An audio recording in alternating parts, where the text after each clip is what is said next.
जय हिंद दोस्तों। भारतीय संविधान यानी कि इंडियन कॉन्स्टिट्यूशन हर एग्जाम में बहुत ही बड़ा वेटेज रखता है। यानी कि भारतीय संविधान से हर एग्जाम में क्वेश्चन भर भर के पूछे जाते हैं। तो आज के इस वीडियो में हम भारतीय संविधान से बनने वाले मोस्ट इंपोर्टेंट 555 क्वेश्चन को डिस्कस करने वाले हैं। ये 555 क्वेश्चन ऐसे क्वेश्चन हैं जो कि प्रीवियस कई एग्जाम में रिपीट हुए हैं और आगे भी ये क्वेश्चन लगातार रिपीट होते रहेंगे। यानी कि ये जो 555 क्वेश्चन है ना, ये मोस्ट से भी ज्यादा इंपॉर्टेंट क्वेश्चन है, इसलिए वीडियो को बिना स्किप किए लास्ट तक जरूर देखें। आइए दोस्तों, बिना किसी देरी की शुरुआत कर लेते हैं नंबर फर्स्ट क्वेश्चन से। लिखित और अलिखित नियमों और कानूनों का वह संग्रह जिसके द्वारा किसी देश की शासन व्यवस्था चलाई जाती हो उसे क्या कहते हैं? उसको हम कहते हैं संविधान, यानी कि कॉन्स्टिट्यूशन। सेकंड क्वेश्चन, दुनिया का सबसे पुराना लिखित संविधान किस देश का है? तो सबसे पुराना लिखित संविधान है संयुक्त राज्य अमेरिका का। और संयुक्त राज्य अमेरिका का संविधान कब लागू हुआ था? करेक्ट आंसर हो जाएगा 4 मार्च 1789 को अमेरिका का संविधान लागू हुआ था। एक और क्वेश्चन पूछा जाएगा कि विश्व का सबसे बड़ा लिखित और सर्वाधिक व्यापक संविधान किस देश का है?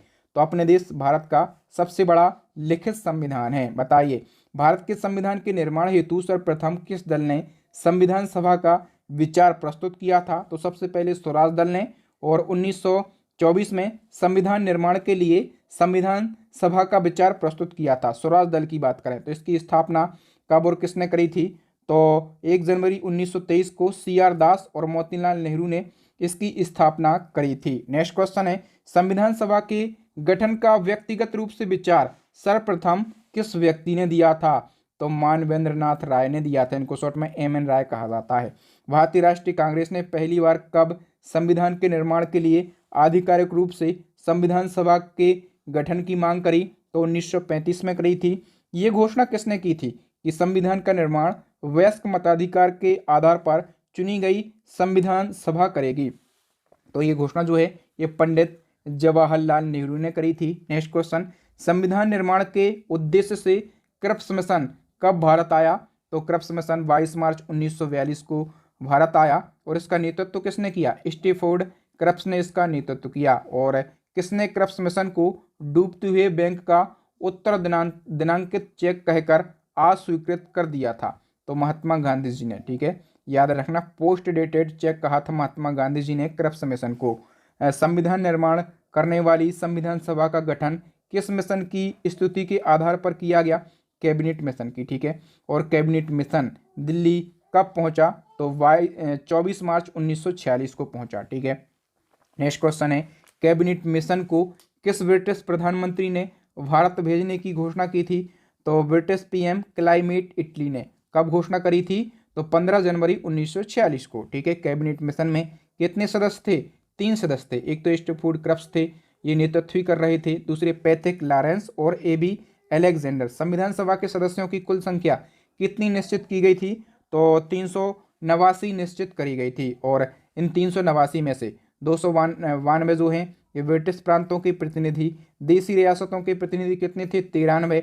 और चीफ कमिश्नरी क्षेत्र के प्रतिनिधि थे 4। ठीक है, संविधान सभा के चुनाव में कांग्रेस के कितने उम्मीदवार निर्वाचित हुए थे? तो 208 सदस्य निर्वाचित हुए थे कांग्रेस के। ठीक है, मुस्लिम लीग के कितने सदस्य निर्वाचित हुए थे? तो 73 मुस्लिम लीग के निर्वाचित हुए थे।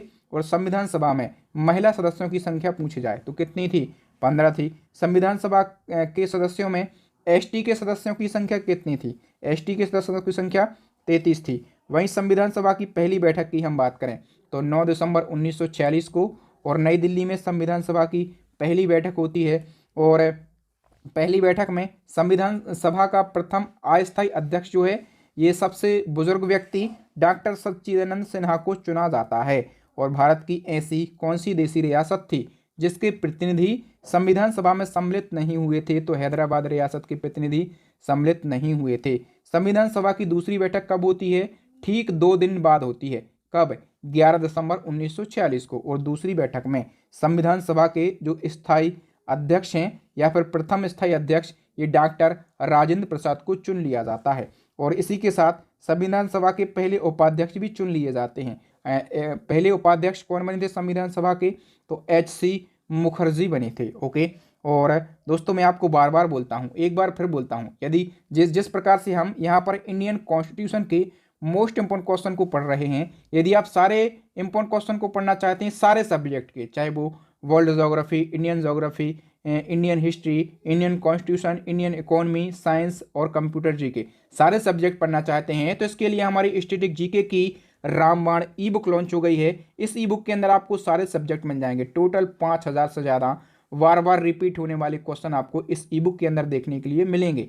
और हमारी करंट अफेयर्स की टॉपिक वाइज, मंथली वाइज ई बुक लॉन्च हो गई है। साइंस की ई बुक भी लॉन्च हो गई है। इन सभी ई बुक का लिंक आपको वीडियो की डिस्क्रिप्शन बॉक्स में मिल जाएगा। तो फटाफट से अपनी स्टडी को मजबूत करने के लिए, एग्जाम में सिलेक्शन लेने के लिए हमारी ई बुक को परचेस कर लीजिए। नेक्स्ट वन की हम बात करें तो उद्देश्य प्रस्ताव किसके द्वारा प्रस्तुत किया गया था? जवाहरलाल नेहरू के द्वारा, और 13 दिसंबर 1946 को। ठीक है, 13 दिसंबर को हम बात करें कौन सी बैठक होती है तो संविधान सभा की तीसरी बैठक होती है 13 दिसंबर को।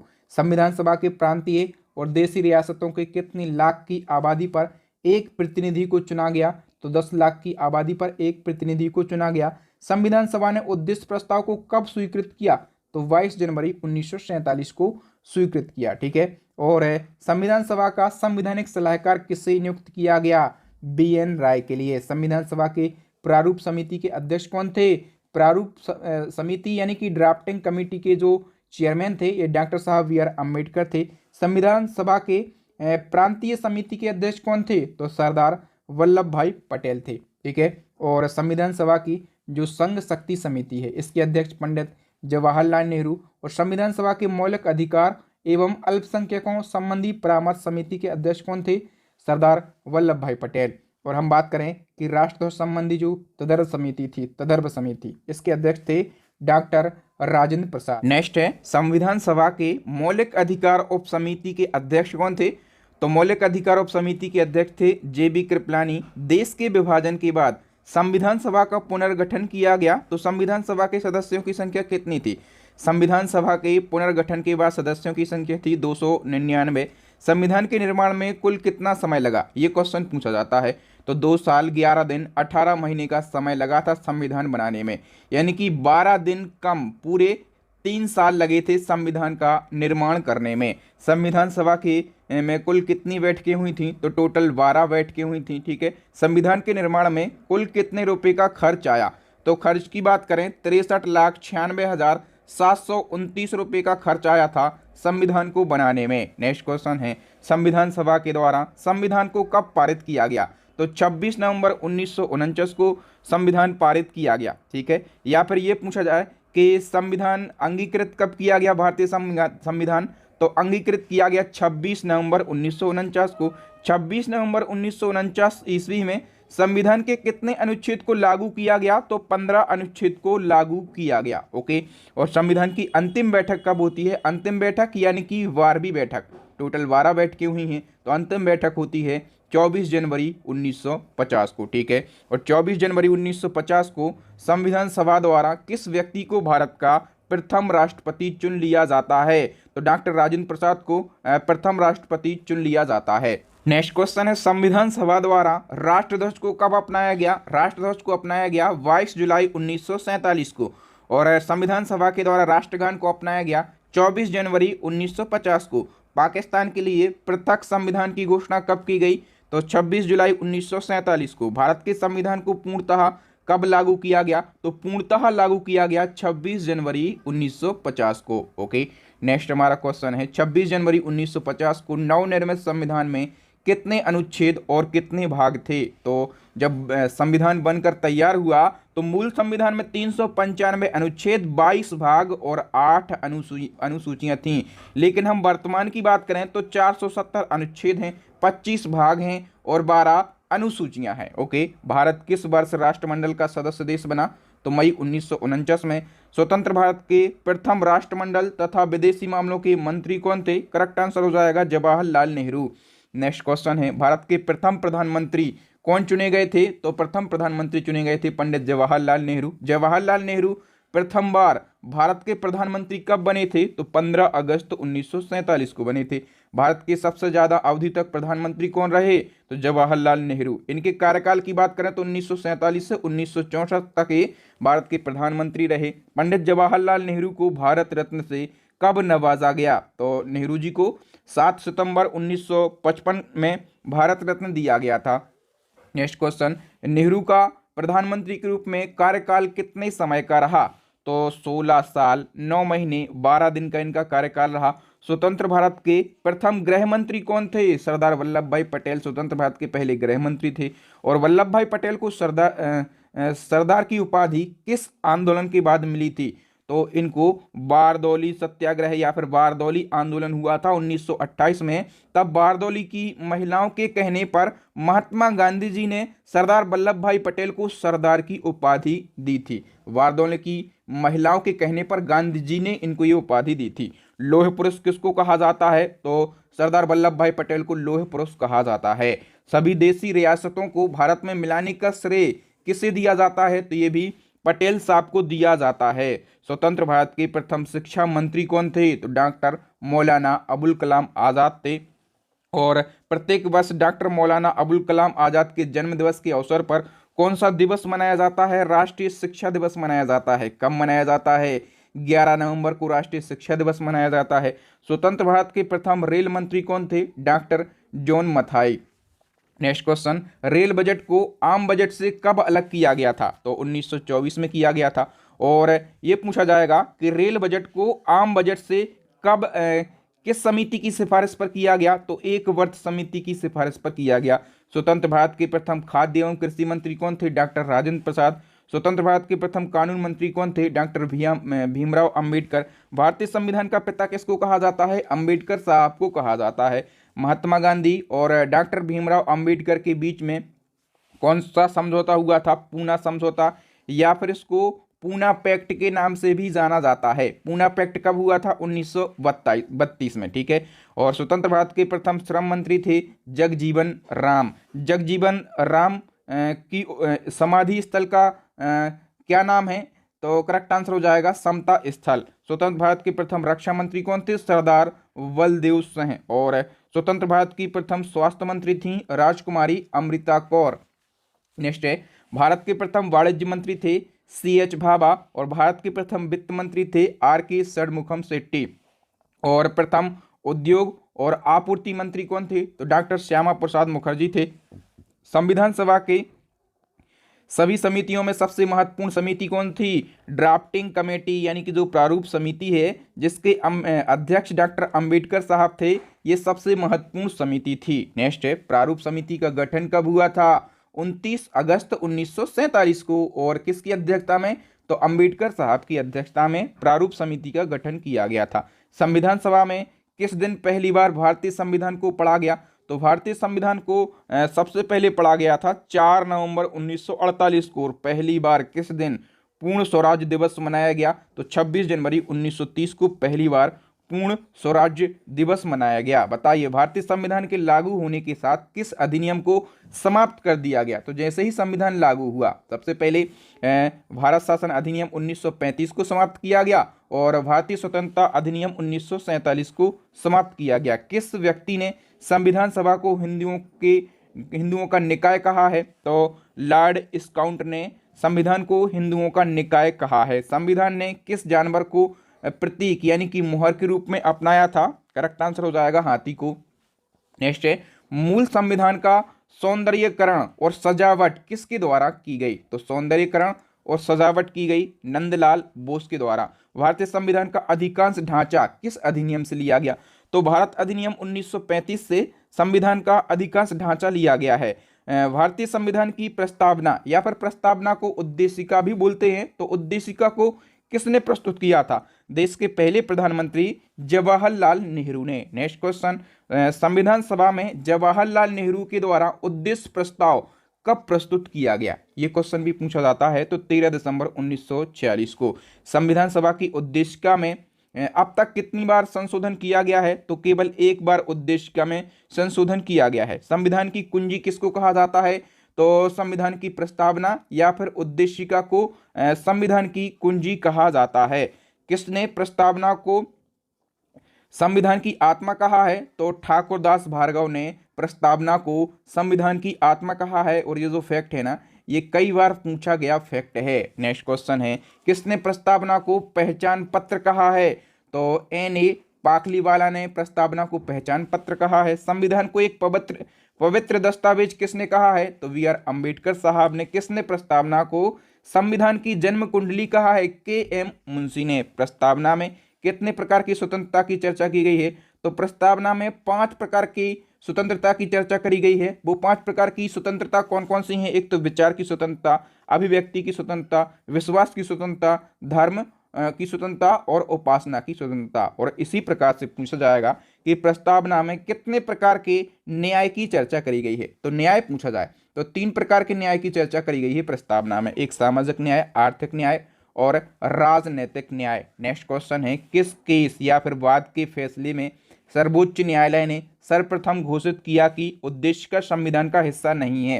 तो इनवरी वेरीवारू यूनियन केस था 1960 वाला। ठीक है, इसमें सर्वोच्च न्यायालय ने कहा था कि उद्देश्य का संविधान का हिस्सा नहीं है। ठीक है, और इसी क्रम में एक और क्वेश्चन पूछा जाता है कि किस केस में सर्वोच्च न्यायालय ने धारणा प्रस्तुत की थी कि उद्देश्य का संविधान का भाग है?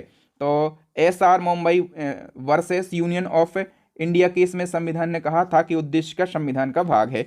किस केस में सर्वोच्च न्यायालय ने प्रस्तावना को भारतीय संविधान की मौलिक संरचना का भाग स्वीकार किया है? तो केशवानंद भारतीय विवाद में। ठीक है, 1973 में सुप्रीम कोर्ट ने प्रस्तावना को भारतीय संविधान की मौलिक संरचना का भाग स्वीकार किया है। ठीक है, नेक्स्ट क्वेश्चन है, इनमें से कौन भारत के संविधान का भाग है किंतु वह अन्य भागों से स्वतंत्र होकर उसका कोई विधिक प्रभाव नहीं है? संविधान का भाग उद्देश्य का है लेकिन इसका कोई विधिक प्रभाव नहीं है। भारत के संविधान को अर्धसंघीय किसने कहा? तो केसी वी हेयर ने।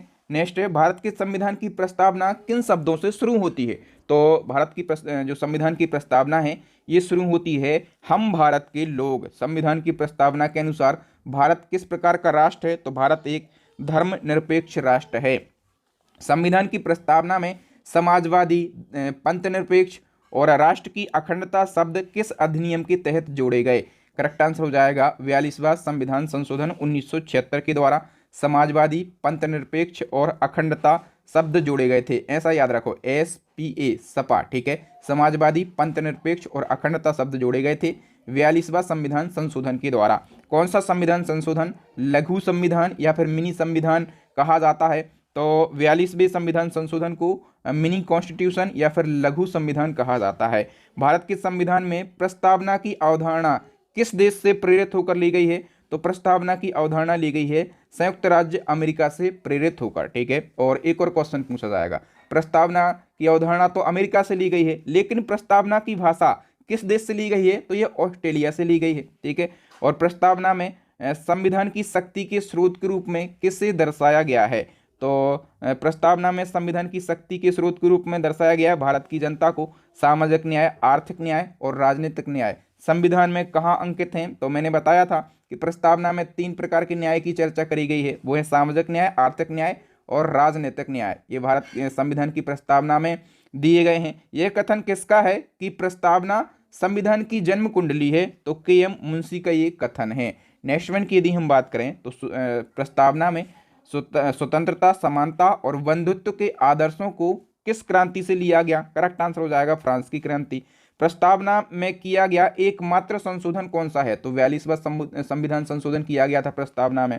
और किस संविधान संशोधन को लघु संविधान कहा जाता है? तो इसी को 42वां संविधान संशोधन को, ये क्वेश्चन पढ़ा चुका हूं। ओके, भारत के संविधान में अंकित प्रस्तावना में किस प्रकार की समानता का उल्लेख है?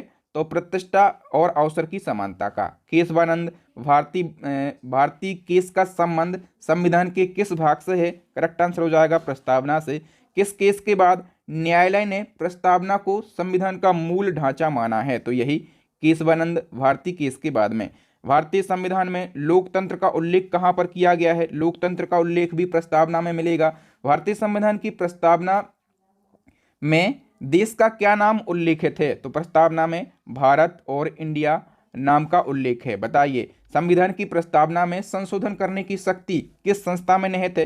तो संशोधन करने की शक्ति संसद के पास में है। भारतीय संविधान किन भागों में आर्थिक न्याय को संविधान का लक्ष्य घोषित किया गया है? तो प्रस्तावना और नीति निर्देशक सिद्धांत में।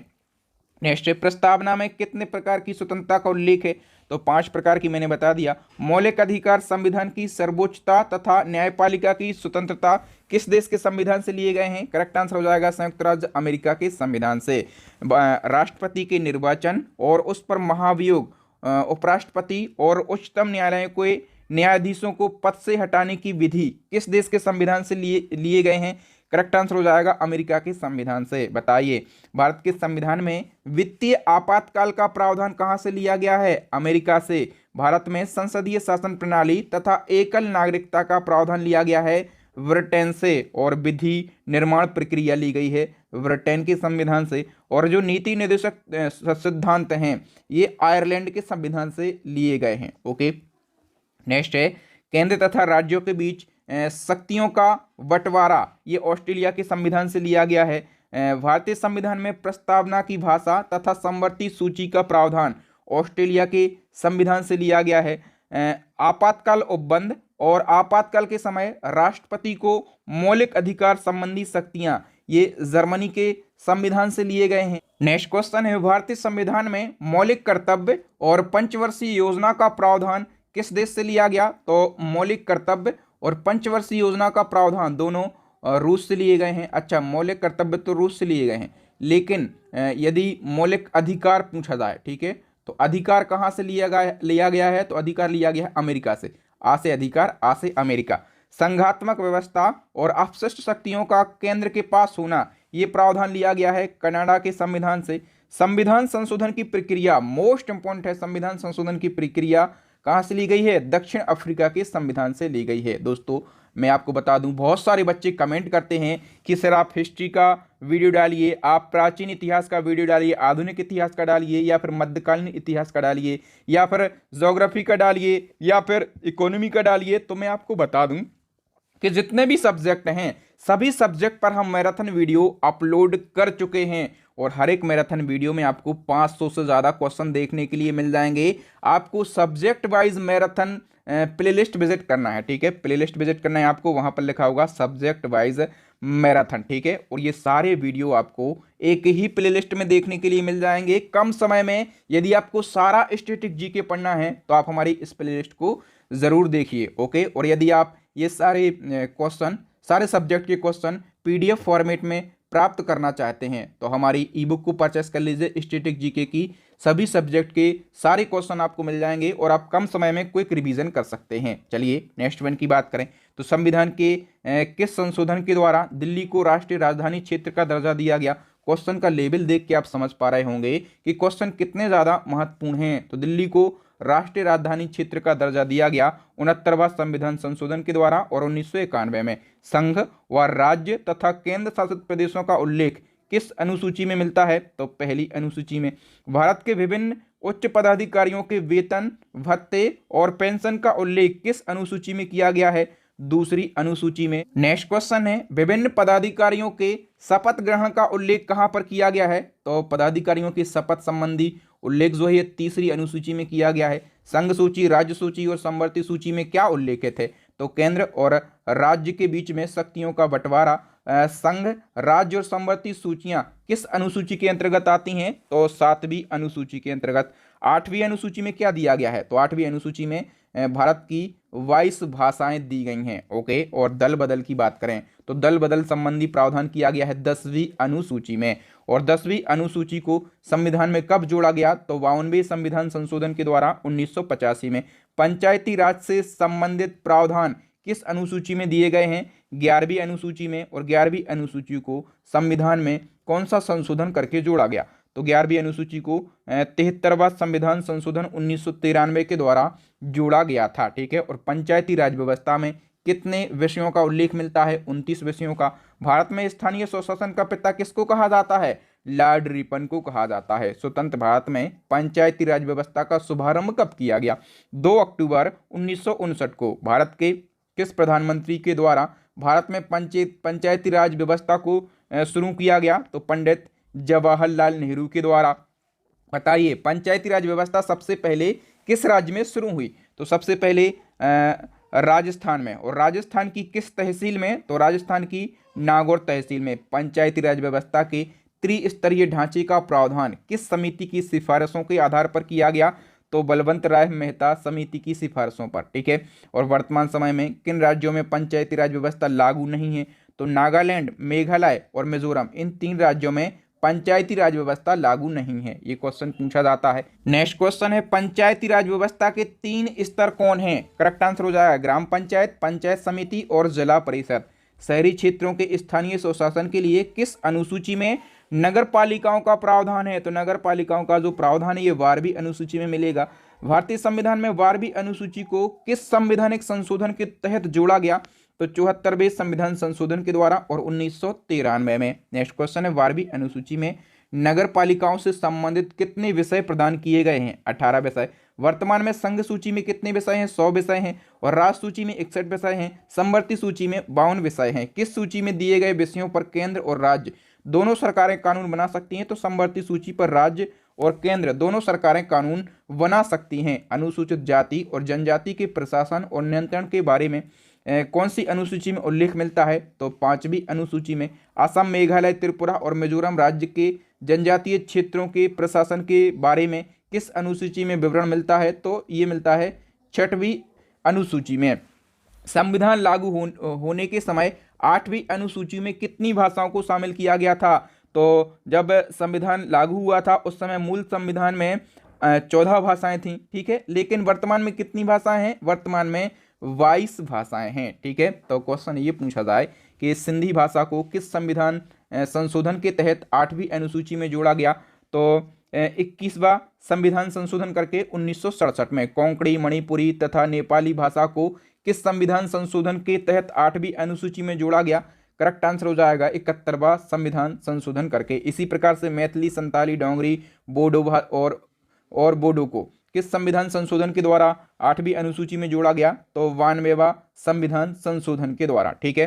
तो पहले 14 भाषाएं थीं, फिर 21वां संविधान संशोधन करके सिंधी को जोड़ा गया 15वीं राजभाषा के रूप में, फिर कोंकणी, फिर मणिपुरी, फिर क्या हो जाता है? नेपाली हो जाता है। ठीक है। फिर मैथिली हो जाता है, फिर संताली हो जाता है, फिर क्या हो जाता है? डोंगरी और बोडो। इस प्रकार से टोटल कितनी भाषाएं हो जाती हैं? 22 भाषाएं हो जाती हैं। ठीक है। और भाषाओं का उल्लेख 8वीं अनुसूची में देखने के लिए मिल जाता है आपको। ओके। नेक्स्ट वन की हम बात करें तो राज्य द्वारा संपत्तियों के अधिग्रहण की विधियां किस अनुसूची में दी गई हैं? करेक्ट आंसर हो जाएगा 9वीं अनुसूची में। वर्तमान में 9वीं अनुसूची में कुल कितने अधिनियम हैं? तो 9वीं अनुसूची में 284 अधिनियम हैं। भारतीय संविधान में 9वीं अनुसूची को किस संवैधानिक संशोधन के तहत जोड़ा गया?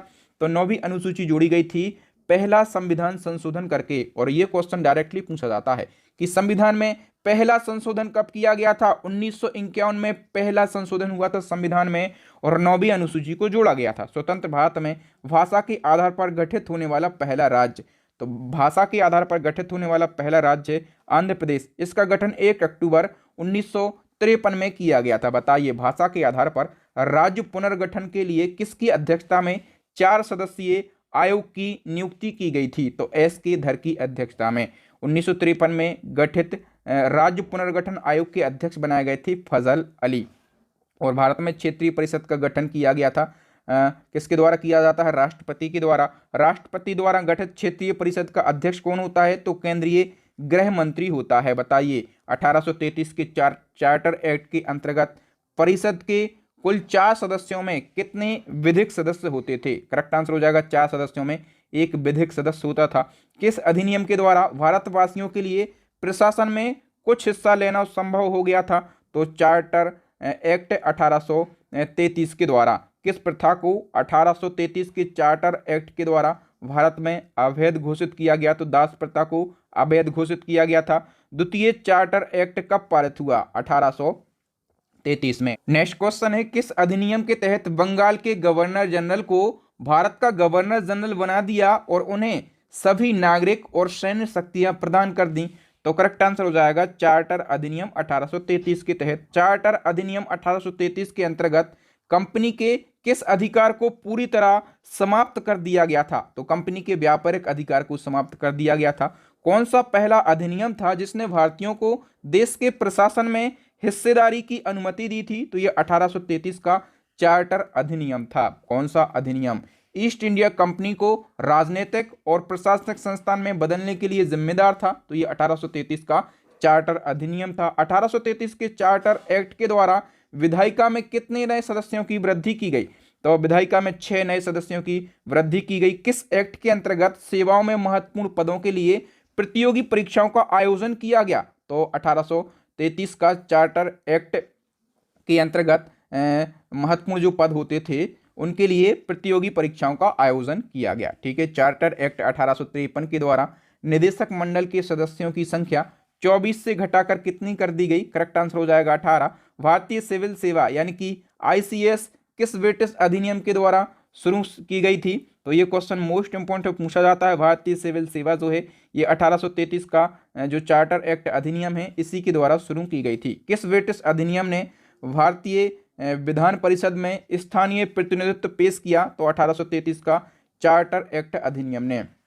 नेक्स्ट है भारतीय संविधान में लिखित संविधान का प्रावधान किस देश से लिया गया? तो लिखित संविधान का प्रावधान अमेरिका के संविधान से लिया गया। मौलिक अधिकार भी अमेरिका के संविधान से लिए गए हैं और भारत के संविधान निर्माताओं ने न्यायिक पुनर्विलोकन का जो विचार है ये भी अमेरिका के संविधान से लिया है। ठीक है। और सर्वोच्च न्यायालय की जो व्यवस्था है ये भी अमेरिका के संविधान से, और संविधान की सर्वोच्चता भी कहाँ से ली गई है? अमेरिका के संविधान से। और न्यायपालिका की स्वतंत्रता ये भी कहाँ से ली गई है? अमेरिका के संविधान से। निर्वाचित राष्ट्रपति और उस पर महाभियोग का जो प्रावधान है ये भी अमेरिका के संविधान से लिया गया। उपराष्ट्रपति का पद कहाँ से लिया गया? ये भी अमेरिका के संविधान से लिया गया। उच्चतम एवं उच्च न्यायालयों के न्यायाधीशों को हटाने की जो विधि है ये भी अमेरिका के संविधान से ली गई है। और जो वित्तीय आपातकाल है इसका प्रावधान भी अमेरिका के संविधान से लिया गया।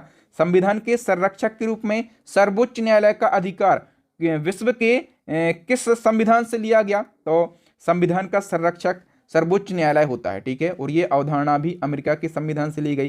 पंचवर्षीय योजना ये रूस से ली गई हैं। मौलिक कर्तव्य ये भी कहाँ से लिए गए हैं? रूस से लिए गए हैं। नेक्स्ट है भारतीय संविधान की प्रस्तावना में सामाजिक, आर्थिक और राजनीतिक न्याय का आदर्श कहाँ से लिया गया? रूस के संविधान से। और प्रस्तावना में सम्मिलित स्वतंत्रता, समानता एवं बंधुत्व का सिद्धांत ये फ्रांस के संविधान से लिया गया। गणतंत्रात्मक व्यवस्था को कहाँ से लिया गया है? फ्रांस से लिया गया है। और हम बात करें कि लिखित संविधान की अवधारणा ये कहाँ से ली गई है? ये भी फ्रांस से ली गई है। और भारत की संघीय व्यवस्था ये कहाँ से ली गई है? तो ये कनाडा से ली गई है। ठीक है। और भारतीय संविधान में राज्यों की संघ की जो संकल्पना है ये कनाडा से ली गई है। और संविधान में राज्यपाल का पद ये भी कहाँ से लिया गया है? कनाडा से लिया गया है। बताइए, अपशिष्ट शक्तियाँ केंद्र के पास हैं। ठीक है। ये प्रावधान कहाँ से लिया गया? कनाडा से लिया गया। राज्य के नीति निर्देशक तत्व जो हैं ये आयरलैंड के संविधान से लिए गए हैं। और राष्ट्रपति चुनाव की विधि का प्रावधान ये आयरलैंड से लिया गया है। ठीक है। राष्ट्रपति के द्वारा राज्यसभा के सदस्यों के नामांकन का नियम ये आयरलैंड से लिया गया है। और राष्ट्रपति के निर्वाचक मंडल की व्यवस्था ये भी आयरलैंड से ली गई है। और समवर्ती सूची का प्रावधान ये ऑस्ट्रेलिया से लिया गया है। द्विसदन का सिद्धांत ये यूनाइटेड किंगडम यानी कि यूके से लिया गया है। भारत में गणतंत्र शब्द का अर्थ क्या होता है? गणतंत्र शब्द का अर्थ होता है भारत में वंशानुगत शासन नहीं होगा। ओके। नेक्स्ट क्वेश्चन है वर्तमान में भारत में कितने क्षेत्रीय परिषद हैं? तो 5 क्षेत्रीय परिषद हैं। एक उत्तर क्षेत्रीय परिषद, मध्यवर्ती, पूर्वी, पश्चिमी तथा दक्षिणी क्षेत्रीय परिषद। उत्तर क्षेत्रीय परिषद का मुख्यालय नई दिल्ली में है। मध्यवर्ती क्षेत्रीय परिषद का मुख्यालय यूपी के प्रयागराज में है। पूर्वी क्षेत्रीय परिषद का मुख्यालय कोलकाता में है। और पश्चिमी क्षेत्रीय परिषद का मुख्यालय जो है ये मुंबई में है। ठीक है। और हम बात करें दक्षिण क्षेत्रीय परिषद का मुख्यालय तो ये तमिलनाडु के चेन्नई में है। वर्तमान में संविधान में कितने भाग हैं? 22 भाग हैं। ठीक है। और संविधान का भाग 1 किससे संबंधित है? तो भाग 1 संघ तथा उसका राज्य क्षेत्र से संबंधित है। संविधान के भाग 1 का उल्लेख किस अनुच्छेद के अंतर्गत आता है? तो भाग 1 में अनुच्छेद 1 से लगाकर 4 तक का उल्लेख मिल जाता है। ठीक है। और भारतीय संविधान में नागरिकता से संबंधित प्रावधान किस भाग में किए गए हैं? तो भाग 2 में नागरिकता से संबंधित प्रावधान किए गए हैं। और भारतीय संविधान नागरिकों को किस प्रकार की नागरिकता प्रदान करता है, तो एकल नागरिकता है। ठीक है, और क्वेश्चन ये डायरेक्टली पूछा जाता है कि एकल नागरिकता का प्रावधान किस देश के संविधान से लिया गया, तो इंग्लैंड के संविधान से। नागरिकता प्राप्त करने के लिए सक्षम निकाय कौन सा है, तो संसद है। संविधान के किस अनुच्छेद के तहत संसद को नागरिकता पर कानून बनाने की शक्ति दी गई है, तो नागरिकता पर कानून बनाने की शक्ति किसके पास में है, संसद के पास में। और संसद को यह शक्ति दी गई है अनुच्छेद 11 में। नागरिकता अधिनियम 1955 के अंतर्गत पंजीकरण के द्वारा भारतीय नागरिकता प्राप्त करने के लिए भारत में कितने वर्ष बिताने होंगे, तो यदि आप रजिस्ट्रेशन के थ्रू नागरिकता लेना चाहते हैं भारत की, तो आपको भारत में कम से कम 7 वर्ष तो बिताने होंगे।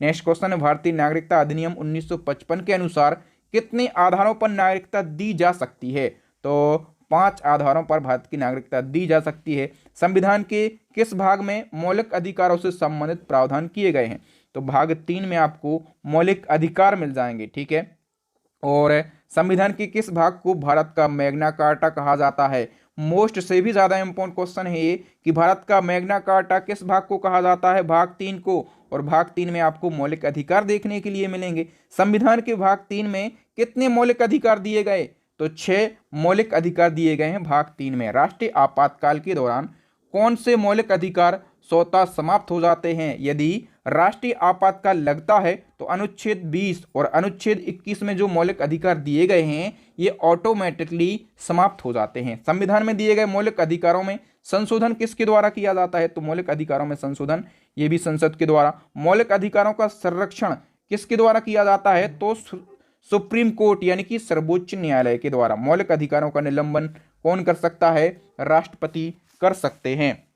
और हम बात करें कि मौलिक अधिकारों को किस देश के संविधान से लिया गया, तो कुछ क्वेश्चन रिपीट हुए हैं। मौलिक अधिकार अमेरिका के संविधान से और मूल कर्तव्य रूस के संविधान से। समानता का अधिकार कौन से अनुच्छेद में दिया गया, तो अनुच्छेद 14 से 18 तक समानता का अधिकार है। और स्वतंत्रता का अधिकार जो है ये अनुच्छेद 19 से अनुच्छेद 22 तक देखने के लिए मिलेगा। और शोषण के विरुद्ध अधिकार की यदि हम बात करें तो अनुच्छेद 23 और 24 में मिलेगा। धर्म की स्वतंत्रता की यदि हम बात करें तो ये मिलेगा आपको अनुच्छेद 25 से अनुच्छेद 28 तक। संस्कृति और शिक्षा संबंधी अधिकार ये आपको अनुच्छेद 29 और 30 में देखने के लिए मिलेगा। और भारतीय संविधान के किस अनुच्छेद को संविधान की आत्मा कहा गया है, तो संविधान की आत्मा कहा गया है अनुच्छेद 32 को। और क्वेश्चन ये पूछा जाएगा कि अनुच्छेद 32 को संविधान की आत्मा कहा किसने है, तो अंबेडकर साहब ने कहा है। संवैधानिक उपचारों का अधिकार किस अनुच्छेद के अंतर्गत आता है, तो अनुच्छेद 32 के अंतर्गत आता है।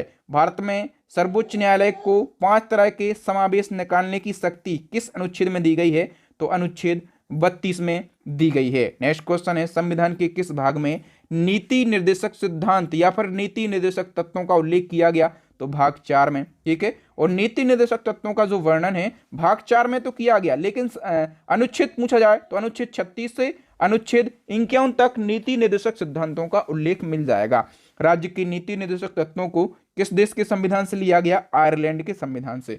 कुछ क्वेश्चन रिपीट तो हो रहे हैं, लेकिन यदि बात नीति निर्देशक तत्वों की हुई है और नीति निर्देशक तत्वों से जितने क्वेश्चन मिल जाते हैं क्या वो एक ही जगह पर ऐड करना जरूरी नहीं है? क्या ये पढ़ने की सबसे अच्छी टेक्निक नहीं है कि सारे के सारे क्वेश्चन एक ही जगह पर मिल जा रहे हैं और एक साथ सारे क्वेश्चन पढ़ रहे हैं, तो आपको वो टॉपिक क्लियर भी हो रहा है। बताइए किस संशोधन के द्वारा पर्यावरण से संबंधित प्रावधान नीति निर्देशक तत्वों में जोड़े गए हैं, तो 42वां संविधान संशोधन के द्वारा। भारत के संविधान में कल्याणकारी राज्य की संकल्पना का समावेश किस भाग में किया गया है, तो कल्याणकारी राज्य की संकल्पना का समावेश ये भी भाग 4 में किया गया है। ग्राम पंचायतों का संगठन संविधान के किस अनुच्छेद में दिया गया है, तो अनुच्छेद 40 में दिया गया है। ठीक है, नागरिकों के लिए एक समान सिविल संहिता संविधान के किस अनुच्छेद के अंतर्गत आती है, तो अनुच्छेद 44 के अंतर्गत आती है। भारत का एकमात्र राज्य कौन सा है जहां पर एक समान सिविल संहिता लागू है? करेक्ट आंसर हो जाएगा गोवा राज्य। न्यायपालिका को कार्यपालिका से पृथक करने का प्रावधान किस अनुच्छेद में दिया गया है? करेक्ट आंसर हो जाएगा अनुच्छेद 50 में। राज्य अंतरराष्ट्रीय शांति और सहयोग का पक्षधर रहेगा, यह प्रावधान संविधान के किस अनुच्छेद में किया गया? करेक्ट आंसर हो जाएगा अनुच्छेद 51 में। नेक्स्ट क्वेश्चन है, संविधान के किस भाग में मौलिक कर्तव्यों का वर्णन है? तो मौलिक कर्तव्यों का वर्णन मिल जाएगा आपको संविधान के भाग 4 का में। देखिए, सबसे पहले याद रखना कि हमारे मूल संविधान में मौलिक कर्तव्यों का प्रावधान नहीं था, ठीक है। फिर एक भाग जोड़ा गया, कौन सा? भाग 4 का जोड़ा गया और मौलिक कर्तव्य जोड़े गए, ठीक है। तो क्वेश्चन पूछा जाएगा कि किस समिति की सिफारिशों पर भारत के संविधान में मौलिक कर्तव्यों को जोड़ा गया? तो स्वर्ण संघ समिति की सिफारिशों पर। और मौलिक कर्तव्यों का वर्णन संविधान के किस अनुच्छेद में है? तो अनुच्छेद 51 का में मौलिक कर्तव्यों का वर्णन देखने के लिए मिलेगा। और क्वेश्चन पूछा जाए कि संविधान में मूल कर्तव्य किस संविधान संशोधन के द्वारा जोड़े गए? तो 42वां संविधान संशोधन किया गया 1976 में और मूल कर्तव्यों को जोड़ा गया। और कितने मूल कर्तव्य जोड़े गए? तो देखिए, मूल कर्तव्य तो जोड़े गए थे 10, ठीक है, लेकिन वर्तमान में मूल कर्तव्यों की संख्या कितनी है? 11 है। तो ये 11वां मूल कर्तव्य कहां से आ गया? 11वां मूल कर्तव्य जोड़ा गया था 86वें संविधान संशोधन के द्वारा। और 86वां संविधान संशोधन कब हुआ था? 2002 में हुआ था। तो मूल कर्तव्यों की संख्या पूछी जाएगी, आप कहेंगे 11 हैं। और जब मूल कर्तव्य जोड़े गए थे तब कितने जोड़े गए थे? 10 जोड़े गए थे 1976 में। वर्तमान में कितने हैं? 11 हैं, ठीक है। तो माता पिता या संरक्षक के द्वारा 6 से 14 वर्ष के बच्चों के लिए प्राथमिक शिक्षा प्रदान करना, ये मौलिक कर्तव्य किस संशोधन के द्वारा जोड़ा गया? तो वही 86वां संविधान संशोधन 2002 के द्वारा, ठीक है। और 11वां मूल कर्तव्य है कि माता पिता या फिर उनके संरक्षक हैं, उनका ये कर्तव्य होगा कि वो अपने 6 से 14 वर्ष के बच्चों के लिए प्राइमरी एजुकेशन प्रदान करें, ठीक है। संघ का उल्लेख संविधान के किस भाग में है? तो संघ का उल्लेख भाग 5 में मिलेगा। भारतीय संघ की कार्यपालिका की शक्ति किस में निहित होती है? राष्ट्रपति में। और यह अनुच्छेद 53 में कहा गया है। देश का संवैधानिक प्रधान कौन होता है? राष्ट्रपति संवैधानिक प्रधान होते हैं। राष्ट्रपति के निर्वाचन के लिए निर्वाचन मंडल का उल्लेख किस अनुच्छेद के अंतर्गत दिया गया है? करेक्ट आंसर हो जाएगा अनुच्छेद 54 के द्वारा। निर्वाचन मंडल में कौन सम्मिलित होते हैं? तो राज्यसभा, लोकसभा के सदस्य और राज्य के विधानसभाओं के निर्वाचित सदस्य शामिल होते हैं राष्ट्रपति के निर्वाचन मंडल में। राष्ट्रपति का कार्यकाल 5 वर्षों का होता है। संविधान के किस अनुच्छेद में राष्ट्रपति के कार्यकाल के बारे में प्रावधान मिलेगा? तो अनुच्छेद 56 में राष्ट्रपति के कार्यकाल का प्रावधान दिया गया। नेक्स्ट क्वेश्चन है, राष्ट्रपति पद के उम्मीदवार के लिए निर्वाचन मंडल के कितने प्रस्तावक और अनुमोदक सदस्यों की आवश्यकता होती है? तो राष्ट्रपति पद के उम्मीदवार के लिए 50 सदस्य अनुमोदक और 50 प्रस्तावक सदस्यों की आवश्यकता होती है। भारत में एक व्यक्ति कितनी बार राष्ट्रपति के लिए निर्वाचित हो सकता है? तो इसके लिए कोई सीमा निर्धारित नहीं है, 1 बार, 2 बार और 10 बार, चाहे तो कितनी बार वो राष्ट्रपति पद के लिए निर्वाचित हो सकता है। राष्ट्रपति का निर्वाचन किस मत पद्धति के द्वारा किया जाता है? करेक्ट आंसर हो जाएगा एकल संक्रमणीय मत प्रणाली के द्वारा राष्ट्रपति का निर्वाचन किया जाता है। नेक्स्ट क्वेश्चन, राष्ट्रपति के निर्वाचन से संबंधित विवादों का निपटारा किसके द्वारा किया जाता है? तो राष्ट्रपति के इलेक्शन में यदि कोई विवाद हो जाए तो उसका निपटारा सुप्रीम कोर्ट के द्वारा किया जाता है। राष्ट्रपति की शपथ से संबंधित कौन सा अनुच्छेद है? अनुच्छेद 60। राष्ट्रपति को किसके द्वारा पद और गोपनीयता की शपथ दिलाई जाती है? तो भारत के मुख्य न्यायाधीश के द्वारा राष्ट्रपति को शपथ दिलाई जाती है। और जो इसका उल्लेख है अनुच्छेद 60 में किया गया है। और राष्ट्रपति पर महाभियोग किस अनुच्छेद के अंतर्गत लगाया जाता है? ये मोस्ट इंपोर्टेंट क्वेश्चन है। तो अनुच्छेद 61 के द्वारा राष्ट्रपति पर महाभियोग लगाया जाता है। राष्ट्रपति द्वारा संविधान का उल्लंघन करने पर संसद के किस सदन में महाभियोग लगाया जा सकता है? तो राष्ट्रपति संविधान का यदि उल्लंघन करता है तो उसके विरुद्ध महाभियोग लगाया जा सकता है और संसद के किसी भी सदन में महाभियोग लगाया जा सकता है। महाभियोग प्रक्रिया शुरू करने के लिए कितने दिन पहले राष्ट्रपति को सूचित किया जाना चाहिए? तो देखिए, यदि राष्ट्रपति ने संविधान का उल्लंघन किया है, आप उसके विरुद्ध महाभियोग ला रहे हैं, ठीक है, तो कम से कम 14 दिन पहले उसको सूचना देना जरूरी है। नेक्स्ट है, राष्ट्रपति के विरुद्ध महाभियोग की प्रक्रिया पूरी करने के लिए कितने प्रतिशत बहुमत की आवश्यकता होती है? तो 2/3 बहुमत की आवश्यकता होती है। नेक्स्ट क्वेश्चन, राष्ट्रपति के पद पर सर्वाधिक समय तक रहने वाले व्यक्ति कौन थे? तो जो पहले राष्ट्रपति थे डॉक्टर राजेंद्र प्रसाद, ये सर्वाधिक अवधि तक रहने वाले राष्ट्रपति हैं 1950 से 1962 तक। यदि किसी कारणवश राष्ट्रपति का पद रिक्त हो जाता है तो कितने समय के भीतर नए राष्ट्रपति का चुनाव करवाना चाहिए? यदि राष्ट्रपति इस्तीफा दे देता है या फिर उसकी मृत्यु हो जाती है, किसी भी कारण से राष्ट्रपति का पद रिक्त हो जाए तो 6 महीने के अंदर इलेक्शन करवाना जरूरी है। राष्ट्रपति अपना त्याग पत्र किसको देता है? उपराष्ट्रपति को देता है। और भारत की तीनों सेनाओं का सेनापति भी राष्ट्रपति ही होता है। भारत के राष्ट्रपति पद के लिए उम्मीदवार की न्यूनतम आयु कितनी होना चाहिए? तो यदि आपको राष्ट्रपति बनना है तो कम से कम 35 वर्ष का होना जरूरी है। और यदि आपको उपराष्ट्रपति बनना है तब भी 35 वर्ष का होना जरूरी है। किसी राज्य का राज्यपाल आपको बनना है तब भी 35 वर्ष का होना जरूरी है। भारत में कौन सा राष्ट्रपति निर्विरोध चुना गया? तो एकमात्र राष्ट्रपति है नीलम संजू रेड्डी, इनको निर्विरोध चुना गया था। भारत के राष्ट्रपति को सलाह कौन दे सकता है? तो संघीय मंत्रिपरिषद। युद्ध अथवा बाह्य आक्रमण की स्थिति में आक्रमणकारियों के विरुद्ध युद्ध की घोषणा कौन करता है? करेक्ट आंसर हो जाएगा भारत का राष्ट्रपति। किसी भौगोलिक क्षेत्र को अनुसूचित क्षेत्र घोषित करने का अधिकार भी राष्ट्रपति के पास में होता है। किसी राज्य में राष्ट्रपति शासन अधिकतम कितने समय के लिए रह सकता है? तो राष्ट्रपति शासन अधिकतम 3 साल के लिए रह सकता है। राष्ट्रपति किस सूची में विषय पर अध्यादेश जारी कर सकता है? तो संघ सूची और समवर्ती सूची पर राष्ट्रपति अध्यादेश जारी कर सकता है।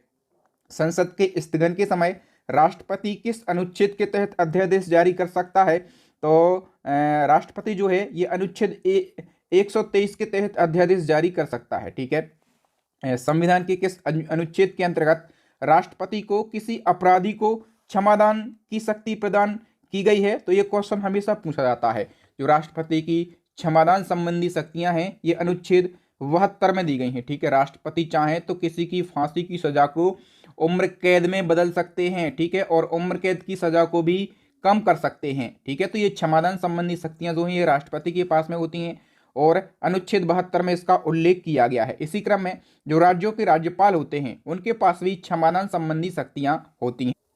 अच्छा, यहाँ पर एक क्वेश्चन पूछा जाएगा कि जो राज्यों के राज्यपाल होते हैं उनके पास भी क्षमादान संबंधी शक्तियां होती हैं, इसका वर्णन किस अनुच्छेद में किया गया है? तो आप कहेंगे संविधान के अनुच्छेद 161 में। ओके, अब बताओ भारत की प्रथम महिला राष्ट्रपति कौन बनी थी? तो प्रतिभा देवी पाटिल बनी थी। इनका कार्यकाल 2007 से 2012 तक रहा था।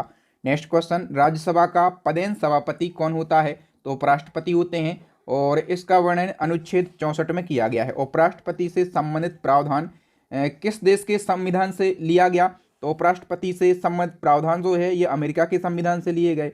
भारत के उपराष्ट्रपति से संबंधित प्रावधान संविधान के किस अनुच्छेद के अंतर्गत आता है? करेक्ट आंसर हो जाएगा अनुच्छेद 63 के अंतर्गत। उपराष्ट्रपति का चुनाव कैसे होता है? अप्रत्यक्ष रूप से उपराष्ट्रपति का चुनाव होता है। उपराष्ट्रपति के लिए चुनाव कौन सी प्रणाली अपनाई जाती है? तो उपराष्ट्रपति के चुनाव में एकल संक्रमण चुनाव प्रणाली अपनाई जाती है। राष्ट्रपति के पद में आकस्मिक रिक्ति के दौरान राष्ट्रपति के रूप में कौन कार्य करता है? तो उपराष्ट्रपति। ठीक है।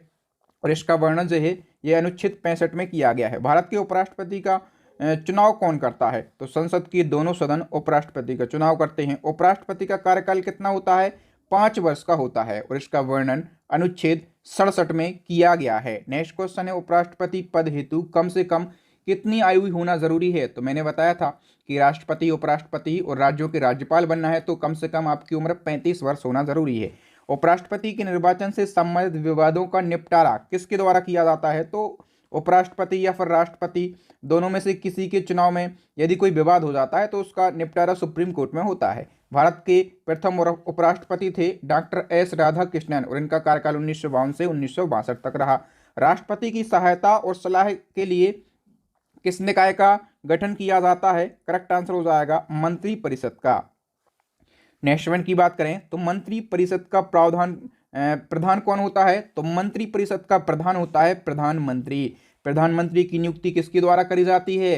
राष्ट्रपति के द्वारा। और प्रधानमंत्री की नियुक्ति राष्ट्रपति के द्वारा करी जाती है। ये वर्णन किया गया है अनुच्छेद 75 में। संघीय मंत्रिमंडल की बैठक का सभापति कौन होता है? करेक्ट आंसर हो जाएगा प्रधानमंत्री। मंत्रिमंडल के मंत्रियों की नियुक्ति किसके द्वारा करी जाती है? तो मंत्रिमंडल के जो मंत्री होते हैं इनकी नियुक्ति राष्ट्रपति के द्वारा करी जाती है, लेकिन प्रधानमंत्री की सलाह पर।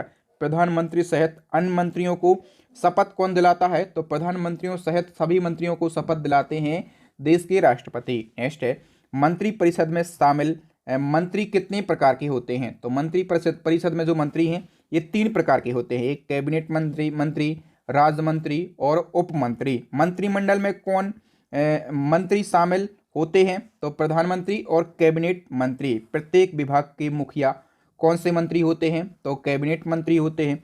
प्रधानमंत्री के बनने के लिए न्यूनतम आयु कितनी होना जरूरी है? तो देखिए दोस्तों, लोकसभा सदस्य यदि आपको बनना है तो न्यूनतम आयु कितनी होना चाहिए? 25 वर्ष। और यदि आपको विधानसभा का सदस्य बनना है तब भी आपकी उम्र होना कितनी जरूरी है? 25 वर्ष। तो यदि पूछा जाए कि प्रधानमंत्री बनने के लिए या फिर मुख्यमंत्री बनने के लिए न्यूनतम उम्र कितनी है, तो आप कहेंगे 25 वर्ष। ओके, नेक्स्ट क्वेश्चन है, अभी तक कितने प्रधानमंत्रियों की मृत्यु पद पर रहती हुई हुई है? तो ऐसे 3 प्रधानमंत्री हैं, जवाहरलाल नेहरू, लाल बहादुर शास्त्री और इंदिरा गांधी। इनकी मृत्यु पद पर रहते हुई है। भारत के एकमात्र प्रधानमंत्री जो कभी लोकसभा में उपस्थित नहीं हुए, ये क्वेश्चन पूछा जाता है कि ऐसे कौन से प्रधानमंत्री हैं जिन्होंने कभी लोकसभा में चरण नहीं रखा? तो वो है चौधरी चरण सिंह। ठीक है, तो भारत की प्रथम महिला प्रधानमंत्री कौन थी? श्रीमती इंदिरा गांधी। और भारतीय संविधान का कौन सा अनुच्छेद ये कहता है कि भारत के प्रधानमंत्री की नियुक्ति राष्ट्रपति के द्वारा की जाएगी? करेक्ट आंसर हो जाएगा अनुच्छेद 75 कहता है।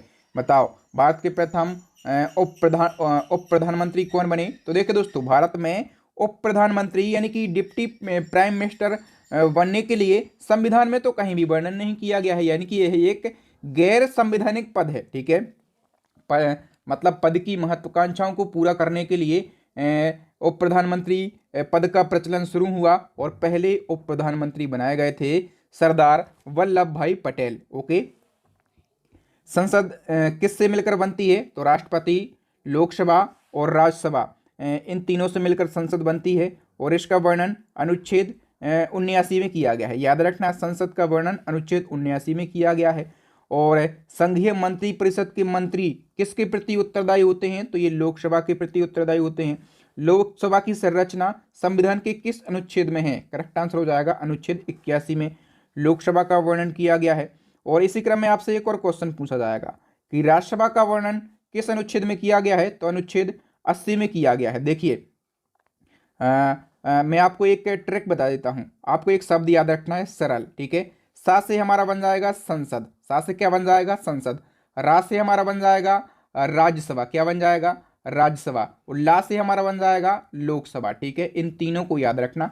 संसद का जो वर्णन है ये किया गया है आर्टिकल 79 में। और इसके बाद आता है राज्यसभा, इसका वर्णन किया गया है आर्टिकल 80 में। और लोकसभा का वर्णन जो है ये आर्टिकल 81 में किया गया, यानी कि 79, 80 और 81 बढ़ते क्रम में। सरल, सा से संसद, रा से राज्यसभा और ला से लोकसभा। ठीक है, तो आप ये कभी नहीं भूलेंगे कि संसद का वर्णन कहाँ किया गया? 79 में, राज्यसभा का 80 में और लोकसभा का 81 में। और ये 1 नंबर आपको दिला देगा। एक सरल शब्द है और ये आपको सारी चीजें सरल कर देता है। संसद का प्रथम या फिर निम्न सदन किस सदन को कहा जाता है? तो पहला और निम्न सदन कहा जाता है लोकसभा को। और हम बात करें कि संविधान में लोकसभा के सदस्यों की अधिकतम संख्या कितनी निर्धारित की गई है?